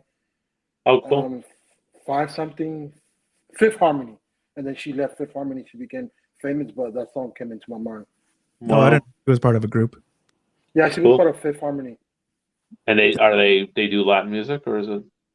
She's No, like a hip hop R&B rap. Yeah, she's a hip R&B, but she got famous through that show X Factor. They did it 3 years in the United States, and that's how became famous. Now her boyfriend is Shawn Mendes. Oh, I've heard of him. Okay, yeah. The only plot thing I can think of is if one of Tony's enemies Tony appears and pretends to be an old friend, right? To get like the property rights or the distribution rights or the deed to a land or I don't could be something. He did have millions in the bank, right? Yeah, and what happens to that money? Like you said, there is a process called my brokerage thing. It's like it's cheatment, if you know that word. It's like it's kind of like that. What happens to, like you say, it can be tied up in courts and stuff. But there's accounts where it's a great point where, like, okay, say you have X amount and with a brokerage firm, right, and you die. And you have no successors or will or whatever, what happens to that money? So I think there's something where they try to track down, your heirs or your somebody, some whatever contacts you have, because they don't want to just give it they're not so by law. I think they can't keep it. Well, there isn't. Yeah, there you go. There's not an unclaimed. I think it gets to a point where I think they could sort of maybe, but legally they're not just supposed to claim the funds for their own, right? So they have to make every effort. Well, they have to make every effort to try to track down somebody to get the money back to you, to somebody. That's the only angle. Yeah, that's the only angle I can think of. Yeah, that could be interesting because it's that's one of the things you think of it. Yeah, like that's together. Yeah.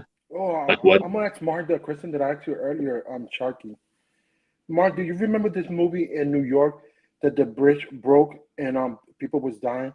And they had to survive, go through different tunnels under the water.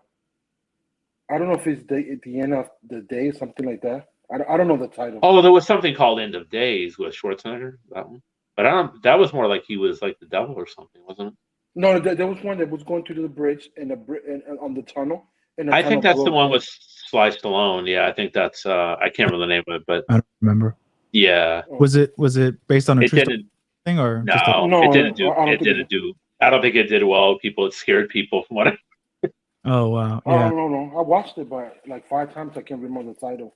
Oh, you really liked it, right? Yeah, that's cool. A lot of people liked it. From my. Well, you think about that every time you go under, like the Howell Lincoln Tunnel, because they can be kind of it's long, and it's like you're under like the pressure of the water is not that much above you. Yeah, and how many people have snacks, food, or water in their cars with them on the daily? You should. I don't normally carry, right? Yeah, you probably should. Right? Yeah, but and it depends the year, not the year, but the season. If it's winter, if it's summer, you get hot, suffocated.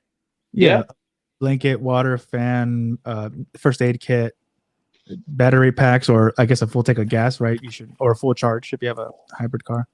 Yeah. Thanks for that. I'm buying a safety kit. Yeah, everyone should have them.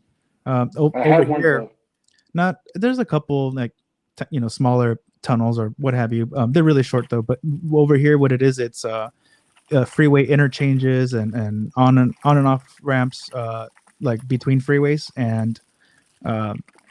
So basically overpasses and bridges. So when there's gridlock traffic and you're at the top of one of the highest interchanges over here, that's where I'm thinking. I'm like, okay, an earthquake would suck right now. Yeah, exactly. This would absolutely blow. Oh, it'd be terrifying. As if it's not terrifying enough in general, but to be way up somewhere. Yeah. Did you see? Did you see that movie San Andreas?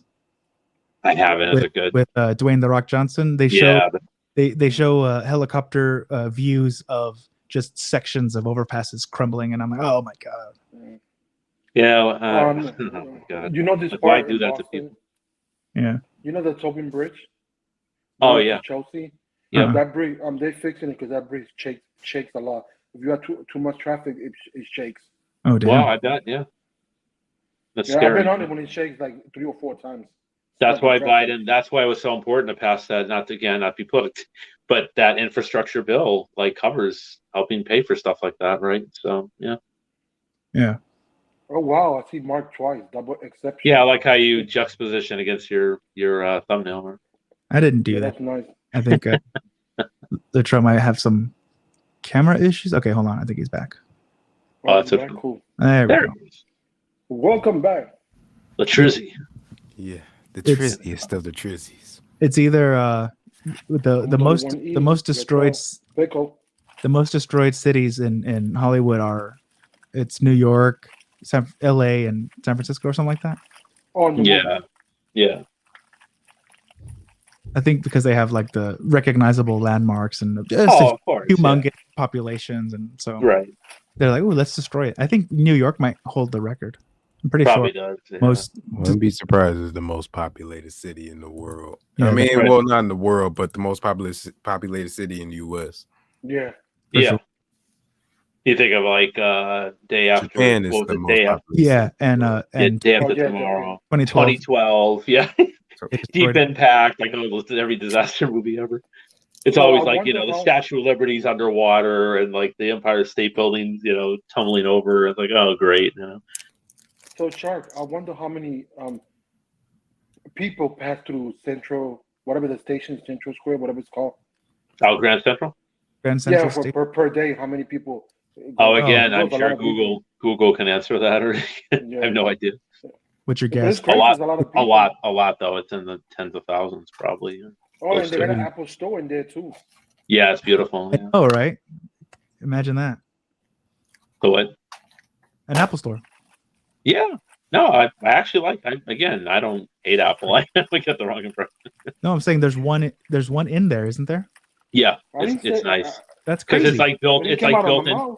It's like built into a balcony. It's really cool the way they do It's it. historic, I think, too, right? So they have Yeah. the restoration projects. That's pretty sweet. It's Yeah. technically needs eating a pickle. Yeah, but it's cold. Pickles, yeah. It was in the freezer. Nickel got for a two of them. pickle. I Wow, got 2 of them. I was like, okay, now he's eating pickles now. and that's a big Yeah, pickle. I'm addicted to pickles. Yeah. They are good. Yeah, I bought the big thing container. Oh hell yeah! And sometimes I drink the water. Oh, same. Yeah, me too. Oh, pickle Oh, I juice. can't do that no more. That's it's electrolyte rich. Is it really? Fuck the electrolytes. I ain't drinking no pickle juice. He's like, What it's just too salty or too whatever. Too sweet. What are the It's just Right, too no. no for me. there's people that take shots with it, right? Don't they do Yeah. Oh Is yeah, it- is it shots with it. whiskey? That makes sense. whiskey with a Yeah, that pickleback, makes sense. something like that? And I think some people do vodka. Wow. I think Even yeah. I did that before. Yeah, that makes sense. But just I don't. I don't. Well, Yeah, I mean, well, I'm not you- saying it don't make sense to straight up drink pickle juice, but I'm just not. A Well, fan. you figure it's a little bit replenishing you or keeping you from. Yeah. It can do two things. It could like if you're, I guess for me, I like it. I like how it tastes. But I think there's some people who like, oh, get a cheap shot and then get a pickle shot after it to not taste the cheaper alcohol or whatever. But Yeah. also if you're gonna be drinking, there's people like, yeah, sugary drinks, they taste good, but that's even worse for dehydration and hangover. So you figure if you substitute that with pickle juice that has electrolytes in it, mostly sodium, right? So you're able to get replenish that and continue your evening of partying or drinks, and either go for longer or I guess avoid a hangover or what have you. Yeah. No, it totally makes sense because alcohol does dry you out, right? But the Yeah. pickle juice would kind of counterbalance that or something. Right. Yeah. Wow. I can totally see you doing that, Mark. Oh hell yeah, yeah. But I also He's like I have guilty as charged. yeah. Or when you get home after a long night and you don't have any more Pedialyte or whatever electrolyte solution, and I'm like, ooh, pickle juice, fuck yeah. So I'm like, Oh, so it does work. You can vouch for it. Oh. yeah. Wow. I got the worst story about a hangover. On my birthday when I was 25, I got so drunk the next day. I call into, I don't want to go to work. They're like, you have to come to work. If you don't come to work, you lose your job. Because I was the one that I supposed to direct and teach the people who's coming. It was a big people from different departments, like CEOs. It was coming, and I was the one that I was supposed to give the guide tour. And I came and I was all like this. I'm like, oh God, I gotta attend to those people. So I had to take a lot of gums, a lot of stuff so my mouth wouldn't stink. And I was like this all day. Yeah, it sucks. Yeah. Like, you don't come, you lose your job. We need you. You're the expert because you speak clear, you enunciate your words, and you take your time. I'm like, but why me? Well, if you have a sick day, I mean, that's supposed to be enough, right? Call in and take a sick day. They feel that you purposely took it because you to avoid seeing the people. And I couldn't do that because two of my workers came with me. So one of them was in the general area. So he's like, Luke, I can't help you. I mean, you got to come in. I tried to get you up, but they won't let me. Damn, dude. They would do that to us, whereas like they give us usually like a heads up, like a day or two early. And it's like, okay, well the suits are coming in, like say on Monday, on Wednesday. Yeah, don't be 1 minute late. Make sure you're, check yourself in the mirror. Make sure you're just, wear a suit or wear something decent. Just make sure everyone's on the same page. We're trying to make a good impression, so. Yeah. And again, something like how Tech for Unique said, dude, if you would have reached for, you don't have to chug it, but if you started sipping and drinking, pickle juice or something like that, electrolyte solution even, no coffee though, because that's worse. That's going to do you further. I've heard that's a myth that coffee helps with a hangover. It might help a little bit to keep you. Nah, it does not help. Because it's caffeine. It doesn't make sense because it's caffeine. It's making you more charged. Yeah. Rehydrate and replenish. So right. Yeah, he's right. I did coffee that day. It was worse. No bueno. Pickle juice and electrolytes and all that stuff. Maybe like sugar-free sports drinks. You taking notes? Latrell? Oh nah, because I was gonna tell y'all I'm about to get up off here. I don't know how the hell y'all be on here for 16 hours straight, like Flossie Carter streams. Our demons won't let us rest. Nah, that used to be Viper stream. They used to be like 8 hours back in the day. Did he do long ones like that? I didn't know. No, he all the time. I'm a normal person. I can't be. I used to be there 8 hours. Yeah. Wow. Yeah. Well, no problem. I didn't know you were. Thanks for stopping in. Yeah, no problem, man. All right, you enjoy your pickles, Thank you. and I'm gonna go again. Go on, Latrell. Pickle. Pickle. Peace. Yeah, later, man.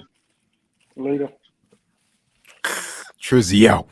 I like it. Let's see here. So yeah, Mark, we gotta discuss how to get you a discount. I know how to. Yeah, in the DM, like you said. Oh. Yeah, okay. Enough of that. I don't want nobody to hear our conversation. Yeah. No problem. And then there's Melon app. Right. Yeah. One of the before we change subjects, one of the tips is do your best to not go to sleep drunk. Yeah, that's true. You got to stay up a little bit longer or whatever to try to do something so that you can replenish while you rest when you eventually fall asleep and get even a little bit of sleep to do that. So yeah, but yeah, next topic. That makes sense though. So how's your computer treating you? Because we talk about. Good, man. Cool. So far so good. I've still like setting. I set it up as new, but logging into everything and for the most part everything is everything populates because it's on the same email address and everything else. Rather instead of copy paste, it kind of still is like picking up where you left off from your before computer. But yeah, it's so it's what good. are you doing with your old one? It's over here. Yeah. So that'll be a backup just in case. Yeah. Say I could use it for a secondary or third camera on like I did the unboxing, if you remember that. That was okay. Yeah. The computer. Yeah, I like that. I meant to comment on it. It's a good video. It was the thing. It was the iPad and the MacBook, and then I'll be able to have, I guess, just a third, third camera here.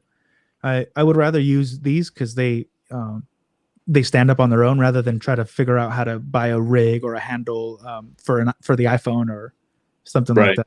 It's that's true. Accessory. This I just need to put it on a block and there it is. So yeah, so you got three. You got two laptops and you got the iPad and the iPhone. Yep. So yeah, potentially 3 cameras, I guess, or 4 camera. 4 with the iPhone. Yeah, I mean, you remember when I was having when the stream was tripping out and I needed to jump back and forth between cameras because for whatever reason the iPad was acting up or the MacBook was acting up or both of them or what. I'm like, oh my god. So, I never had problems with my iPad because I streamed for a while, more than 5 months, like 3 months actually with it. So what do you want now, Mark? You're on the iPad. This is the iPad, yeah, and then it's good. Yeah. Just out of frame as the MacBook. Yeah, but the camera the camera on the iPad is better than the Mac. I would think. Well, maybe not the new one, but the old. That's I'm gonna need to look at that because could be a good little video or something maybe. I've seen other people stream from not just where they're like, oh, this is what the camera looks like, and then they jump out. There's some people that have done streams. I think like you've mentioned Taylosive. He did a couple he's been doing live streams from the laptop directly. Okay. And through the microphone. So and they look good. Yeah, it looks pretty good and sounds pretty good. So. Well, that was the whole thing with the notch, right? It's that the one good thing is it's 1080, right, as opposed to 720. Yeah, and improved sensor and all that stuff. Yeah. And what do they call it? Processor. Yeah. So how is the audio implementation? Because they say it's better when you record your own voice. From the built-in, or what do you mean? Yeah, from the built-in. Well, I haven't tried it yet, so I don't know. Okay. Yeah, I have this, so this is obviously better than any of these guys. Or true. Maybe even it would be pretty close because I think they have, like I said, the software has a voice isolation and all that stuff too. So maybe I can mess with the settings or even have like a software, like have a what do they call it? Logic or something open and they're one of their many built-in plugins to have vocal processing and route it through there and then route it through my output. Wow. Yeah. No, it could be interesting. It's like run a stream with the Mac instead of the iPad. Yeah. Since streaming with the Sony, I think it's very convenient because you just put the USB and it recognizes as a webcam. That was not there at the beginning. That was like 3 software after they built it in. And if you want to take a further step, you could do it better with a capture card, but it's not needed. Because look at me, the quality. Everybody give me a good compliment. Yeah. Right. Yeah, I think also only so I have gotten the spinning beach ball of death once, but I'm wondering if that was, I think iCloud was still downloading or populating. So yeah, maybe a combination of that and the internet because it's Wi-Fi. This thing doesn't have an Ethernet, but. Oh yeah, I wonder why they didn't put an internet on the cable, on the charging cable, like the. Yeah. Maybe they'll sell it as a standalone accessory purchase. Oh yeah, dinero. Yeah, there you go. Yeah, of course, Apple with the dongles and everything. Yeah. Yeah. So basically, I haven't really pushed it or anything, but the few times where I noticed where it started to be a little warm, it's still pretty quiet, pretty silent, and that's good. Yeah. Not as nowhere near as warm as the other one would be or as quickly. So I was like, oh, okay, like it can handle the heat dissipation or what it wasn't to where like it was excessive or how they programmed it to wait until a certain point and then it was always behind and never I think they programmed it too late for the Intel fans to kick on, so you were never able to drop the to cool it in time or below a certain threshold. So but yeah, so far so good. And those fans are loud, right? That's the other problem. Oh yeah, for the old ones. Yeah. These it barely hums. It's easy to drop out. But it's one thing y'all gonna agree with me with Apple products. I'm not saying I never stated the best because everything got pros and cons. Nothing's Yeah. perfect. But what I like is you pay once and you got the longevity of the product. You're the perfect example. You had your 12 for the while. Look at me. Last time that I spoke like 4 months ago, my phone XR 27 months. So Yeah. longevity. Pay once, don't pay twice. Yeah, crazy. I I wonder how think long. there's times where that's overrated, but overall, I can't totally disagree with you. I mean, I Yeah, told you the problems I Windows. had with the iPhone 5, but I don't know. Maybe I've heard other people had issues with that particular phone, so that model. So, Check this out. Windows always getting on viruses. The blue oh screen of yeah, death. absolutely. I That's why I couldn't went log to. in, That's so I why I had to went to reset Mac. everything. I told you, yeah, yep, absolutely.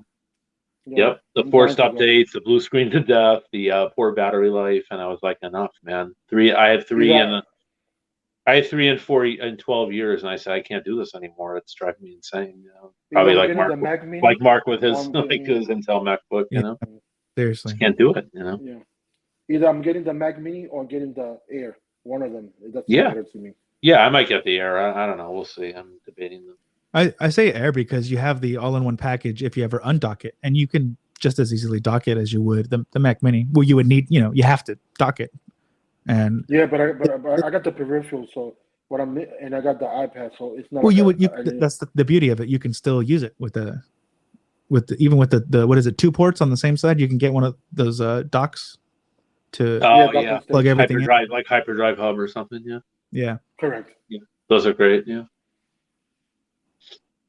I sent someone. I don't know if you know her, Mark. I think Lewis, you know her, Jessica Hicks. I suggested that to her. She's like, "Oh, it's a great idea. I never heard of that before." So the trying to dock. be helpful. Hyperdrive Hub, because she wasn't. I was like, yeah. She's like, oh, it just kind of. She had one of the M1 MacBook Pros from last year. She just got it like months like earlier this year, and she was like, oh, the only thing that's frustrating is it doesn't have enough docks. I'm like, well, Ports, you ports. You can change that with you get a. I think the best one they have even has it has everything. It has an extra headphone jack. It has it's like all your USB-C, USB-A, Thunderbolt, like whatever. You're totally covered, So, and they're not that expensive. I think they're maybe 100 something. Yeah. So. Yeah, but with those, you got to be careful. You got to get the right one because sometimes they get warm. Because my friend bought one for $30, and it was getting warm. Yeah, I believe that. Yeah. So I got to return it. There's a lot of knockoff ones. I think I'd probably go with the real deal in that case. With the Hyperdrive, because that's one of those. Again, like you just said with Siggy, buy it nice, don't buy it twice, right? So pay the extra for the real one instead of getting the cheaper generic one. That's probably made in some lousy or some inferior factory somewhere, China or wherever. I mean, but probably the Hyperdrive is made there too, but in a better quality one that's better controlled. Yeah, because you know what I was talking the other day about content creation with my friends, and I'm like, let's put it in this perspective. If you're an artist, you buy a canvas and you learn how to paint, but right. you don't buy the most expensive canvas or brushes. You first learn your skills and then upgrade the rest of your equipment.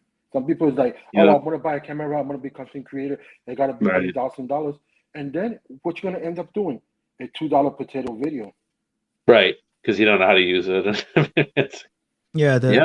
You have to be able to do what the gear can do or would enable you to do, because otherwise,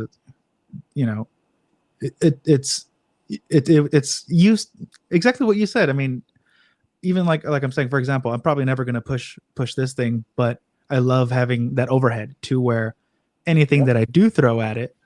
And I have the room to grow with it for, say, if I want to get into, photo editing, that's my point. video editing, and take this the YouTube stuff to a little more serious or to the next level outside of streams. But I like having that the headroom for that. Yeah, because some people buy cameras and they're like, "Why are you buying this camera? It's not for you right now. I mean, you just started doing your content creation." And and it's gonna be more painful trying to learn that and trying to create, and that's gonna stifle you from creating because you're always worrying about I can't get what I want, I can't get the picture profile, the looks, I don't work on different rules of like clear picture profiles and all that. Yeah, and they get more frustrated. So it's like, And speaking of what Mark just said, the reverse is true too, right? Meaning, okay, so here's a good analogy to music, right? So if you took a cheap guitar, like say a $50 guitar, and put it in the hands of Jimmy Page or Carlos Santana, they're still going to sound like Jimmy Page or Carlos Santana. It'll just be a little less inferior quality for the Peter sound. McKinney. But the idea is you have a master playing a cheap guitar. But if you give someone who's never played guitar before a $2,000 or $3,000, Paul Reed Smith guitar, they won't know what the hell. It's still going to sound like crap because it's the same thing, right? It's a waste. Yeah. So. Yeah, the same thing that why I'm so out of practice with like DJing or even like trying to beat make or just to blow off some steam to just mess around and get the creative juices flowing is that it was such a headache and hassle to use that Intel machine because I'm like, dude, wow, yeah. It's not it's supposed to be a seamless thing, right? To where you and that the line between man machine is blurred or invisible to where you're able, it's an extension of you and you're already like a step or two ahead and it doesn't hinder you, and that wasn't the case with this thing. So now now I'm able to kind of just regroup myself and be like, okay, I got this new thing and I'm gonna be, and still it's not instant. It's not like but these damn near a decade that did I freeze again? A little bit, yeah. But I agree with Mark because if you think about it, sometimes I pay for certain things a little bit above, and people are like, "Why are you paying for that?" Because I don't want to pay twice, like we discussed earlier. Right. But it's warranted because, like with Mark, did Mark pay all that money? But it's worth it because it's future proof, Right. And that's what I love my CB1. And you have the experience, Mark, being a DJ, so that's right. different. So you know what you're doing. You just need the right equipment. That's a case where you actually did need to upgrade your equipment to get to where you want to go. So, yeah.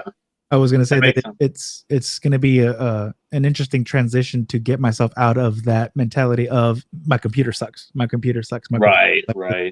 It's going to do this. It's going to do that. It's going to crash. It's gonna, and I'm like, okay, I have to get those thoughts out and. No, you're good. No. Approach this again, like anew, I guess, or however because it's a drag on everything you were trying to do with that. Yeah, of course. Yeah, because even playing it back in my head, I'm like, okay, I know that around this point, like 3 minutes or 10 minutes, I know that it's gonna start acting up or whatever. Right. Start giving me. You just kind of like cringing, girding yourself for it, like this preparing for it to skip and all this stuff. So I'm like, all right, I need a little more time. Like, no, and I do understand to your point, Mark, because if you think about it, you don't want to believe a bad taste on people. They'll be like, oh, he don't know what he's doing, because people don't know. Well, sometimes your equipment's not up to par. People just be like, they see the error and that's it, good. And that's right. Give bad reputation for next gig. Right. Because it becomes a reason, even if it's a reason, people think it's an excuse. It's like, oh, well, your equipment sucks, but it's a reflection on you. Oh, well, you suck, right? If you want to be taken serious as a DJ, why didn't you upgrade it, dude? And so it's the full experience of that. Yeah. Or also, it could be vice versa. They don't know because they're not techie like that. They'd be like, oh, right. He sucks, not the equipment. The bottom line is the music stopped and no one's dancing and people are getting ticked off, right? So. Yeah. Yep. Yeah. Oh man, you're taking me back. And like we just said a couple minutes ago, it reminded me of the Steve. I don't know if you saw the Steve. I know, Lewis, I think you hadn't seen it yet. The Steve Jobs movie, remember? When he's talking about a bicycle for the mind. Yes. And it's like, well, a man with a bike is the most efficient thing on the planet or something. And that's just a great scene, Because that's the way Jobs always thought, is like, what is all this going to translate into? Not just, we can talk numbers all day about processors and RAM and all the rest of it, right? SSDs but like in Mark's case with DJing or content creation, whatever, how is it actually going to help you? That's all that really matters, right? The possibilities, exactly. Yeah, exactly. The rest of it's just mumbo jumbo techno jargon. The end result, yeah. Because also when I break it, because people have talked to me about my CB1, like two friends, they very interested. I said, look, I mean, my case scenario is not yours. Because I may understand better because it's my second camera, but Like, for example, you and I could buy the same thing. I could know it better and I could produce better than you. That don't mean nothing. It's like Right. it's going back in circle. It's how much you're willing to learn and be a part of the process. Because some people are like, oh, I want to get there. I want the end result. But you didn't master the steps to get to the end result. A, B, C, Right. D. You won't finish the Right. alphabet. Yeah. Exactly. You think Uh, Latrell still here? I don't think he is. No. He Oh, yo, claims he is. somebody did a comment. He's trolling us. I did. That was Oh, me. no. Trolling him No. now. Think he's still here. It's cool though. It's like, But I'll tell you one thing: the most powerful medium to learn in today's world, visualize YouTube. If you want a book, Yeah. call Google. You Google it. Those two are powerful. Sometimes you pay for Yeah. school, and I know people that learn how to edit through Oh, yeah. on regular, like YouTube stuff like that. Or they bought a course for like, like three weeks, and they learn how to edit. They're paying thousands of dollars on colleges that you don't need to. Right. Yeah. Absolutely. Yeah. Yeah, you can learn all sorts of stuff, and I mean, you figure most. I mean, obviously, I'm speaking from Apple, but even Apple products come with basic software. iMovie, GarageBand, what Yeah. have you. Even Apple, you could go to the store and take free classes. So I was just Yeah. gonna say, right? Yep. Yeah. That's right. It's all there. Whatever. It's all there. Whatever you want. It's up to you, really, right? Yeah, There- yeah, There's so much less excuse today than there was even, well, maybe 20 I years don't know, ago. 15, 20 or more years ago. Yeah. So definitely. Yeah, or barriers for it, whether it's yeah, it's all finance, that. internet or what have you. Yeah, man. Yeah. And one We of were the talking about that earlier, right? I think, or what it was like. Was it here? I forgot. Was it the other night in my room? I don't remember, on Clubhouse, or like how back in the Oh, my day, like stream, in the oh right, yeah, 80s and 90s, we were like, oh, those are geeks. Like, stuff them in a locker or something, and now they're making the money. But it's like today, it's like the more skills you have, the more you're gonna get the respect, And it's like and I don't know if Mark was there on my stream that I did Monday. I was talking and giving, like I was amped because I was giving advice from practical common sense. Because if you sit there and you think about it, it's all up to you. If you want it badly, you will succeed. yeah, And it's just like I would say to people, Rome was not built in one day. Just take it easy one day at a time. You know what I'm saying? yeah, exactly. Look, I didn't have my camera that long, and I already make profits off of it. Good. yeah. Well, there you go. Yeah. It just proves you just have to put it, find the right medium, know how to use it, and then you put, find the right medium for it, right? So, yeah. Yeah, crazy. But the thing is that y'all agree with me. People are worried about the gear, but they never worry about their skills. Going back to that, sorry that I'm harping on that, but I mean, somebody see this, I want the replay value to be it's true. Worth enough. You use what you have and get good at that, and then eventually when it makes sense to, especially if you're spending money, right? Yeah. And especially even now, everything is crazy expensive, and shipping is a hassle. Freaking it's like we're gonna have a repeat of last year's holidays with all that stuff. People getting their Christmas presents in January, February, and that'll stink. March even, Yeah. So supply chain and the chip shortage and da da da da da. And it's like raise the prices, right? Yeah, exactly. That's bastards. Yeah. It's hard to get around it though.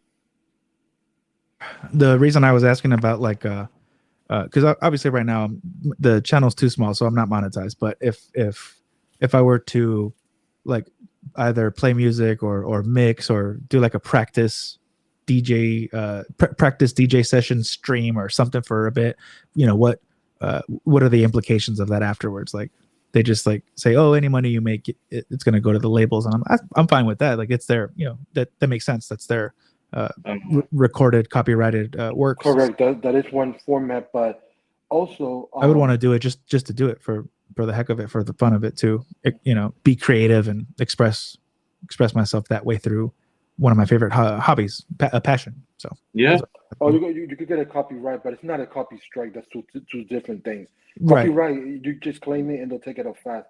If like for my friend, he did a garage music, and I used it and it gave me copyright, and I disputed the email in 2 seconds. They took it out. It's two different things. Right. Wow, Or yeah. it could happen like you said.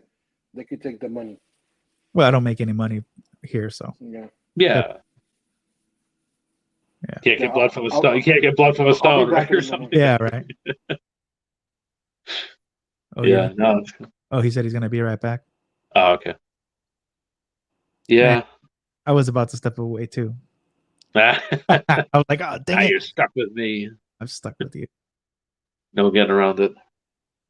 Yeah, that man, I haven't practiced in a long while either. But Yeah. again, to let the gears change of like, okay, now this computer shouldn't give me any problems. Let me get myself out of that negativity of to where it's a hassle to do this rather than like now let's. Can y'all hear me? Yeah. My audio just died. My AirPods. Oh, okay. It sounds fine. It sounds. We can hear you. Yeah. Because I'm very close to the phone. I'm in a little corner in the hallway. Oh, okay. Okay.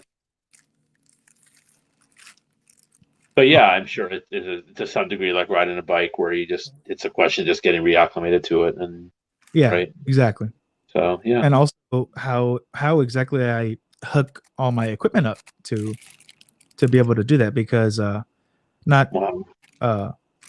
yeah, that's another way. I'm gonna have to do a little more research, or I guess just like again, just do it, just try different ways to see how I can incorporate this and the laptop together into here. I don't know. Right. I don't know if I'll be able to use the Rodecaster, if I have to use my other actual DJ mixer, or do I just run it through the laptop and then run the cable out of there? Yeah, so that's another. Yeah. I don't want to do that mental gymnastics troubleshooting yet. So yeah. That's another thing I'm putting off. But that's just a question of just like you say, figuring out the best methodology, and it's just logistics or whatever, the right dongles, whatever. Yeah. But the other part you said, the skills themselves are like you might call muscle memory, right? Because it's like for me, if I don't play, I haven't played tennis in a few years now, but I know if I get it back out there, racket in my hand, and I do a couple wind sprints and the stretching and start hitting the ball around, it just comes right back. It's like, oh yeah, because I started doing it when I was, I don't know, 10 or less or whatever it was, So it's like, yeah, maybe even if it's been a while, it's like your body just kind of, your brain and body function together, and like, oh yeah, that's right. This is how we do this. It's like you'll need the time to get right back into it for sure. Yeah. Mark, my other advice is just when you do that, don't do it right away. Just wait like at least a month. I'm saying because if you plug the equipment, that also, I'm not trying to scare you, but it happened to me. It fried. That's right. You never know. Exactly, because there's a lot of power, and I want to see what the best way to minimize. Not just obviously that would be the worst case scenario, but for just make sure you go to correct noise. Yeah, to get the cleenest output to you guys to YouTube to the stream. So I'd have to do more research. Mm-hmm. That's why I was keeping my channel clean, because I learned early on from the Hef and different people. You never know who's watching you. And one time I got a special deal. I mean, I didn't mention it because I went to talk to different people in a setting about, we did a live stream talking about how to live stream, what is the best policy to live stream, how you talk to the camera, how you be personable and stuff like that. I give my own advice to that company, but I don't know if they trying to build a live stream course. I don't know if they did it, but I was one of the people they picked, so I was grateful for that. Yeah, that's cool, man. Yeah, I gotta practice more talking to the camera, being alone, having no one else around, talking to yourself. I'm like, oh man. I told you it's difficult. I'm not gonna tell you it's easy. That's why I do it sometimes to force myself to get better.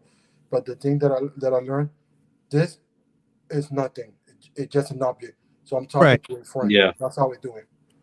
It's gonna take for sure though. But it's so different too. Like here, I can see you guys, and there's no stakes, no risk. It's casual, laid back, and to try to be that when there's no one around and it's just a lens, and I'm like, oh man, it's strange. Oh yeah, But again, the solution would be, like you said, to just do it. So let me give you the perfect example. When I started blogging, a week after that, I did one blog, but I blog with other people.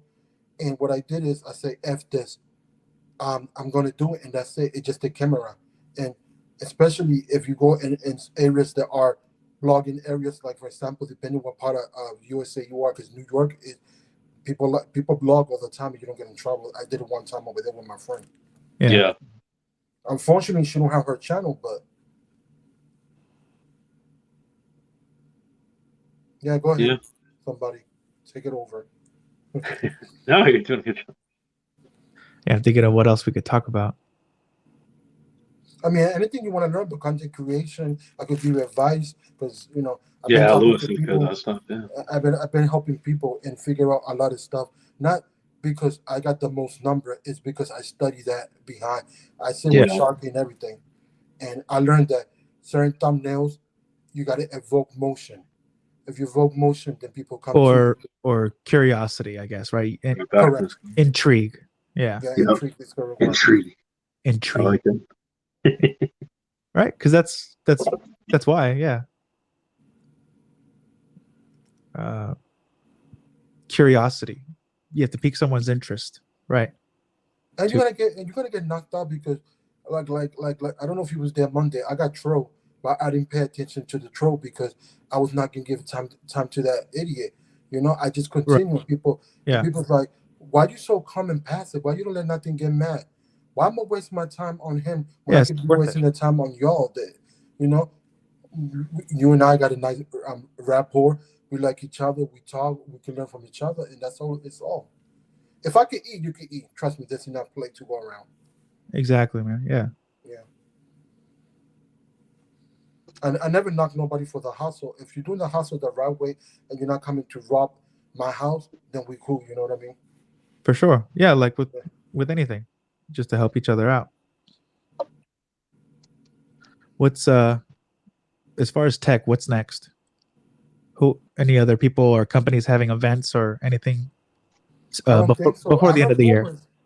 About Apple, but then again, people said it was fake rumors for November. But yeah. What, the iMac Pro and the Mac Pro? Yeah, I don't think that's gonna happen. That's not gonna happen. Huh. But I think the SE Plus maybe in the spring, right? I think maybe, yeah. And then iPads again or something? Yeah, maybe. Maybe because too fast for the iPad. Yeah. Well, they still haven't replaced. Oh, they did replace. Never mind. Well, They replaced the base one, not just the mini, right? Yeah. I'm saying the Pros. If they're able to accelerate that and do annual upgrades, that'd be really cool. I feel like that's where they want to go with this transition. But Mark, honestly, it's difficult because last time they did the transition from the Pro 2018, it took a long time. It was 2020. Yeah, 2 years, and then but from 2020, the one I have, to this year's, that was 12 months. Yeah, but you know why? Because they have the chip already built in. So exactly, and they'll have the next generation ready to go too. Well, that's true. They work a couple of chips in advance at the same time, right? On purpose. Yeah, I agree. So that'll be. But it won't be better. It'll be the same, the M1X like you have, or something. Right? Yeah. So. Or the M2, I guess, for the entry level efficiency. It would be efficiency that they tackle, the consumer. Entry level consumer stuff. I don't know though. I don't think they would bring that out with an iPad before they bring it out to the Mac. Right? They could, I guess. Right. It would have to be. Yeah. Maybe they do the 20. I guess. Yeah. See, that's a little strange for. I mean, we would get it, but for the common people who are like, and here's the M2 and the M1 Pro and Max. Yeah. And it's like, oh, okay. Yeah, I don't think they would do it. I mean. So do you think they warranted so we're talking about iPad, the M1? Do you think they warranted all that, like 1 terabyte and stuff like that? No, for sure. The hardware's waiting for software. That's obvious. Way too advanced for it. Yeah. The reason that I asked that is to open both of your eyes. The apps are getting bigger and everything. I talked to a developer the other day, and that's true. It's small, so that's one of the reasons. But just the overall power of it is it's overkill, right? I mean, it's great, but it's overkill for most people. Like Well, right, at the current time, yes, sure, right. but you don't know what's gonna happen It's the in the future future. proofing is what you're paying for, right? That was the whole thing. But you remember how angry people were earlier this year because they assumed, right, maybe wrongly, that, or was it last year? Well, whatever. Yeah, no, this year, right, with the M1s. It seems like another year ago. We lost a year with the pandemic, right? But you know what I mean. But yeah, they thought that with WWDC, remember how many people were disappointed? Like, oh, that it didn't get any kind of Mac or Mac Lite type software, apps or programs. And it's like, I wasn't shocked by it. And a lot of people warned, like, try to manage the expectation and say, well, don't, why would you Yeah, assume that's that? scary. That's Like, people say, well, why, scary. yeah, people were saying, oh, well, why would you put that powerful a chip and that much RAM and that much big of a hard drive and a tablet if you weren't going to bring in like Mac type stuff, and it's like, Okay, but let me they break just it didn't. down and even make it better. Let me open your horizon. Okay, people thought about that the geekery and the nerds in our area and niche, but there's more than that. Let's talk about the hospital, the architecture, the graphic designers. They need more power because they Yeah. need more layers. Oh, So, agreed. Yeah. so in those areas, it was warranted to get all that horsepower. But Yeah, people don't look at it like if that. you're a content creator or need it for like what you're saying, yeah, then other needs like like that's fine. But You see what my niece could produce, and yeah. she got the same iPad that I got, Oh, okay. and she's limited because that she don't got the M1. But would it make her that much better having the M1? I don't mean her, but would it make her content? I don't know, not better, but more efficient or faster to produce? Because they got more layers, so she could put more emphasis and oomph on the pictures. Because she used a photo Affinity Photo is the Oh, same so equivalent. the graphics part of it is Yeah, the so more it's okay. equivalent Yeah. to Photoshop. The more layers, Okay. the more you could do with the picture. All right, that actually makes sense to me. Yeah. But I know how many people were disappointed by by that last spring. It's like, because, like I said, our group we don't look at the other side. Like I right. explained for hospitals, and that's why some hospital thinking going to the mini because it's more portable when you're working and you can look up stuff and stuff like that. You can walk with it. You could raise the patient. You could administer medicine through that. You don't have to be confined to a desk. Right. No, they're good, but they don't have the correct me if I'm wrong. They don't. So it's better. The way I understand, it's better than the Air from a year ago, right? But it's not as good as the Pro, so it's kind of in this weird middle area, right? Correct. Yeah, which Because is okay. because the horsepower sometimes they do 1 core, 2 cores to get more cores to the pros and less than the other models. And the Air doesn't have the M1; it has the A14 or 15. Yeah, right? Because some people get confused with the Mini. It got the Bionic 15, but it's not faster than my Pro due to the fact that it's reduced. It's like constrained power holding it. Right. It's still more than enough for a tablet, 8-inch tablet, I'm sure, but right, it's all relative, right? But what is the and the price and the gigabytes? I don't get that 64 and that price. Yeah, they should start that at 128. I think most people even think of it this way. They might even agree if they had even started it. If they started at 128 for $100 more, they'd sell like hotcakes, right? But they always do that low ball. I mean, a lot of car companies, a lot of them do that. To be fair, you and I both know, right? But it's still kind of lame to say, "Oh, well, it's for the low price of $500." Yeah, but it's 64 gigs. If you're going to really use it that way, you're going to want the 256, and that's another 150 more. So, but right there, you're jumping in the air, so you might as well get the air because the air is big. That's yeah. And yet, but this has better cameras in the Air with the center stage, right? And a more powerful processor. So that's part of the controversy. But I mean, it is what it is. Because I don't know if the Air is powerful. Okay, you got the A15, but don't look at that. Look at the horsepower. Sometimes they take, if it's 500 horsepower, this is an analogy. They'll put 300 on the Mini. So they don't want to cannibalize the Air because the Air is supposed to be a higher model. Yeah, the cores or whatever. Yeah, you're right. They take out cores. Yeah, that's true. Yeah, it's interesting. They I was gonna say it's all I know it doesn't have the side button power is no Face ID, right? And it does have USB-C though, right? Yes, correct. Yeah. So the only thing, but the display is. Did you hear about the what is it, jelly? What they call it, jelly Yeah, but scroll? that's not that noticeable because I went and looked at a couple on the stores and it's not really noticeable. It depends how you hold it, but that's rare. Yeah. If you look at the tear down, there's a component. If you put a landscape, you're gonna get the jelly effect landscape. If you put a portrait, you're gonna get a portrait. You can't do nothing Yeah. about it because, well, you could in the future fix that, but currently right now they don't have a solution for it. Yeah, that's the frustration. I think that it's once again with, and again, like a lot of companies do this. I mean, like Samsung had to address obviously the Note 7. That was a safety issue, hazard, right? Potential. But with something like this, where it's kind of like some people see it, some people don't, or Google with the Pixel 2 XL, remember with the blue shift, whatever display. Oh, I think Apple's response is kind of similar, like, well, we don't see it as a. They're not trying to be, like Steve Jobs. You're holding it wrong with the iPhone 4 with antenna gate, right? But they're just kind of saying, well, it's not enough that we're going to recall it or something, right? So, yeah, it's but I very know minor. It's like the blooming issues from the M1. That was just out of proportion. Yeah.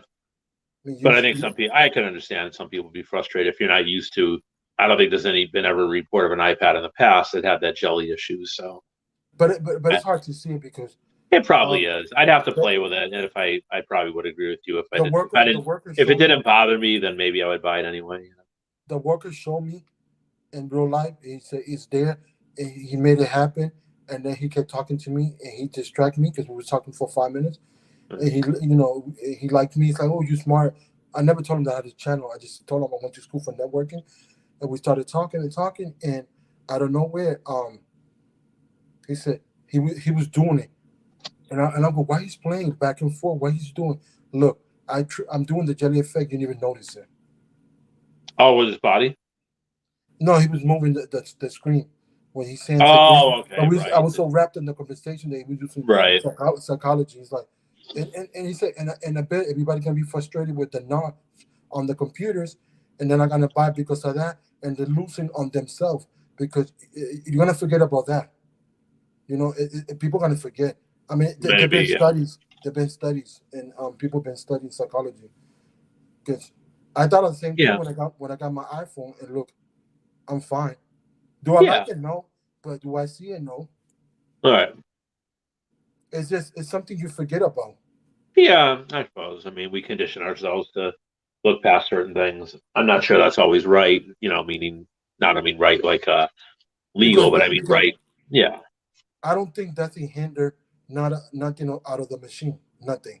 In that area, if you look at it probably doesn't, but it's just the idea. In that area, nobody used that area. People in the computer, nobody used that area hardly.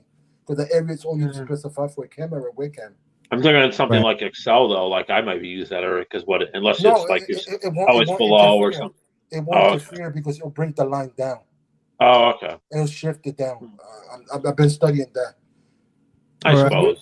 I think it'll shift it, so therefore you won't interfere with your work. Yeah, I understand what you're saying. I think some of them they're even able to like jump over the notch and just continue on the if you have space, obviously. Yeah, I mean, and also, Mark, there's an app that you could do, and you could mitigate and hide the notch. I don't mind. I don't care. Yeah, me neither. This is an upgrade in every conceivable way, shape, and form over what I was using before. So, or rather, had available and chose to use as least as possible to not have to deal with it. I agree. That frustration. So, yeah, huge upgrade. Yeah. I think to me, notches are just a psychology. Maybe you're right, it's a psychological thing, but it's an eyesore, and it's like it just didn't seem like it was necessary. I guess they felt it was for the way they're doing the camera and everything, but I don't know. Maybe if I tried it, I feel like you said, I thought the same thing. Get more used to it or something. Or you'd probably. I mean, how many of us stare at that specific area of our screen? Yeah. And so we're not used to it. That's like even my phone. I have an older phone now, so I don't even have a punch hole. I noticed even playing with the Pixels with the punch hole. I'm like, and it was much of the Pixel. I think it was a Samsung. I don't know, it was one of them. Yeah, or maybe it was the Pixel 5 had the bigger punch hole. And I guess the idea is I could flip it over, and then the punch hole is on the other side. So looking left to right, you don't see it as much. Right. But it's still there, and it's like, why is there a hole in my? Again, it's just funny how the companies condition us to accept things because the limits of technology vis-a-vis shrinking bezels, right? So it's like 10 years ago, someone would have said, "Oh, notches and what hole in a screen? Who's going to ever buy that? That's ridiculous." It looks silly, but we become acclimated to it. Yeah, that's what we have, and that's what people, for better or for worse, have forced themselves to get used to. Yeah, we all buy it. I mean, even people who couldn't care less about the latest greatest or whatever. They just they use everything until it breaks on them, until it dies on them, and so like that person in this example, when time comes to upgrade, they're gonna have to choose from what's available, right? Because even if it's a couple years old, I mean, like you figure the notch on the iPhone is what, 5 years old now? 4 at least, 2017. Yeah, and who else would like what? How old of a phone can you buy new now here today, right? So you're gonna have to deal with those design choices of the last 2 or 3, maybe 4 years, right? So you have to anyways, because that's where the industry went. So yeah, that's right. Yeah, you need if you need it, you need it, and it's either that or find. Yeah, everyone needs a phone, right? Yeah. Luis? Yeah, sometimes that makes sense what you said right now, because sometimes if that's what they have and there's no other phone and the notch is there or the punch hole, well, that's what you gotta buy. There's nothing else. That right. You'll have a few rebels that'll buy like a OnePlus 7 Pro with the pop-out camera or something like that, even though the software is outdated by now, right? But yeah, they're the exception, But I heard some people still buy the iPhone 8 Plus because they say, "Oh, I love that it does." It's a true, what do you call it, display, the 416:9, and it's and doesn't have any notch or punch hole. So, but it's got the big bezel, so there's the trade-off, right? Yeah, the chin and forehead. Right. But getting back to the condition in psychology, if you think about it, why we was trained that bezel is good? I think companies were showing off. Yeah, but we demanded it. Not us three, but the tech world demanded. Oh, we got to have smaller bezels, right? It's like, out of all of us, I got the tiny bezel out of all in my laptop. I got the Dell XPS 13 Infinity. Yeah, it's a nice machine. What did they do for the camera? Is it cut out? Is it in the bezel? This is I got the first model, the 2015. I'm not gonna lie, it's not new. So the camera was in the wrong position. But through the years they fixed it and they put it in the top. It was in the bottom, so you'll get the nostril. So oh man, yeah. But it was the first iteration of that model. It was the first Infinity bezel, and that's all they could do. Can you imagine how you're looking at people's nose hairs or whatever? Hi, man. Yeah. Even still, people don't lift their cameras up, whether it's a phone, tablet, physical camera, laptop, right, all the time. Crazy. Yeah. But yeah, I think like as far as like part of it is showing off. Like, oh, here's what we can come up with, here's what we can design, but also trying to maybe make their devices stand out. I mean, because that's when is that ever a bad thing, right? Would you want your product, whatever it is that you and your company makes, to look like everyone else is making or look different? So you bright colors, larger screen, smaller, but whatever, like opposite of the norm. And then when it becomes a norm, then I guess hyper niche down to or screen or fast charging, I don't know, or accessories or something. I think the bezel thing specifically has become associated with cutting edge and sexy or whatever, right? For fair, unfair, for better, for worse, right? Right. Yeah, Yo, Tech. It's our buddy. It's Silver, right? No, we don't sleep, man. No sleep till Brooklyn. Team no sleep. Team insomnia. Mm-hmm. Yeah. If we sleep, our demons get us. Freddy Krueger, right? That's right. All that stuff. What he used to say, fresh meat. Yeah, right. Let's see. Yeah, but you know what it is? Sometimes on this medium that we're doing content creation, some people told me, you just do videos, you turn the camera and talk. And no, it's not easy. You got to do a lot because you got to Right. wear every hat. There's no choice. Some people don't seem to, they knock me for that. You got it made easy. It's not like that. Tell them to come on. Come on, Silver. I tell them just make a video. Come Yeah, on to my channel, make a video. You're welcome I'm to not come. going to tell you how to do it. You're going to do the whole process. If you want Right. to talk to these bozos over here about Yeah. I forget what time it is over there. Is it like almost lunchtime or is it almost nighttime? I forget. Oh, where he is, yeah. Yeah. Oh, that's right, because he's a few hours ahead of Lewis and me. I think like the last time when him and I streamed together, it was like 10 or 11 a.m. my time, but it was like 7 or something. I forget. Oh, Yeah, I can believe it. Yeah. Oh, here we go. 1 p.m. He says. That's great. Wow. We're not Yeah. bad. Time for lunch, right? Yeah, right. Lunch or get back to work. Earn that check. More people. That's right. No time for streaming. You got to get back to work. Wow. That's probably what it is. It's probably his lunch break, and he's checking YouTube. Yeah. So that's awesome. That's one thing I'm gonna take advantage of now while I have about a week left of my vacation before I'm gonna have to, prioritize whatever schedule they give me for work. Again, hope so far so good. It's looking good, but I think they're gonna wait the full week rather than starting me like sometime next week. But take advantage, right? Because right now I can still chill, hop on here wherever, be in the chats, be on Twitter, whatever. And for that, congratulations, my brother. Thank you, man. Be disorganized, but yeah. So take advantage. You got your freedom, man. Yeah, right. It's gonna be, it's not gonna last. So well I can. So hang out with you guys. Do some. One thing, I guess, if in a way it forces you to like manage the time better, I guess, a little bit. But time management. Yeah. Right. Let me see what he's saying. Not looking forward to the adjustment, but it should be fine. I think I'll just hydrate and sleep. Really, those are the two biggest. You're young and strong and all that good stuff. So I'm told.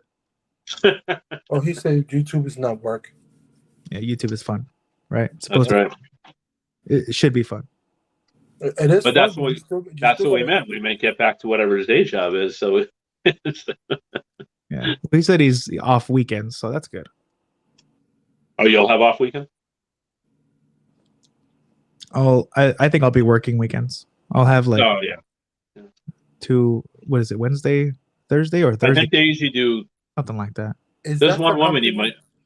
I told you about her, Lewis. There's one woman you might be. I'll send it later, Mark. Sheila's Outdoor Adventure or something like that. Does that ring a bell? She's good. You'd like her. So you working in retail, or you working with your parents, your father? Me? No, it's something else. Oh, okay. I'm not gonna say it. I'll let Mark. No. There's one that's fine too. That's private. Yeah. We don't need to discuss that here. But the woman, what I was saying, what it is, Mark. The woman, she works there, and she blogs about it. You like her? She's funny. Yeah. I didn't know that was allowed. Yeah, apparently it is. Yeah, they know. She said that they know that she has her channel. Right. Yeah, that's another thing too. Yeah. Another thing that you said blog. There's a couple of kids that I follow, and they're high school student, and they're allowed to blog in school. Wow, that's one of them got 4,000 subscribers, almost 5,000. That's good for Sylvia. Yeah, right. That's really good. All I'm saying is common sense, but nothing's handed to you. Whatever you put in life, that's what you get back. And people say to me, it's common sense. Yeah. I'll be like, what? I already know this. I said, no, I got to slap you with common sense to woke you up. Yeah. A lot of people need that too. Yeah, we talked about it earlier. Not so common, right? Mm-hmm. That's right. And this thing, wow. I'm almost out of liquids up here. Uh-oh. Yeah, I'm just waiting for 6 more minutes, and then I'm gonna get out of here. Yeah, that's a good. Yeah. We can do it now. I don't mind. But what? No, it's fine. I mean, it's up to you. I mean, whatever you want. Yeah, well, I mean, I was gonna have to, step off and grab the refills anyway. But yeah, dude, I didn't even see the time. 3.5 hours. Shout out to you guys. Shout out to anyone who's still here. Everyone who came through in the chat, the earlier guests, and the replay group. So I guess we can wrap it up here. And until next time. And I'll talk to you later on the DMs. There you go. Peace out, everyone.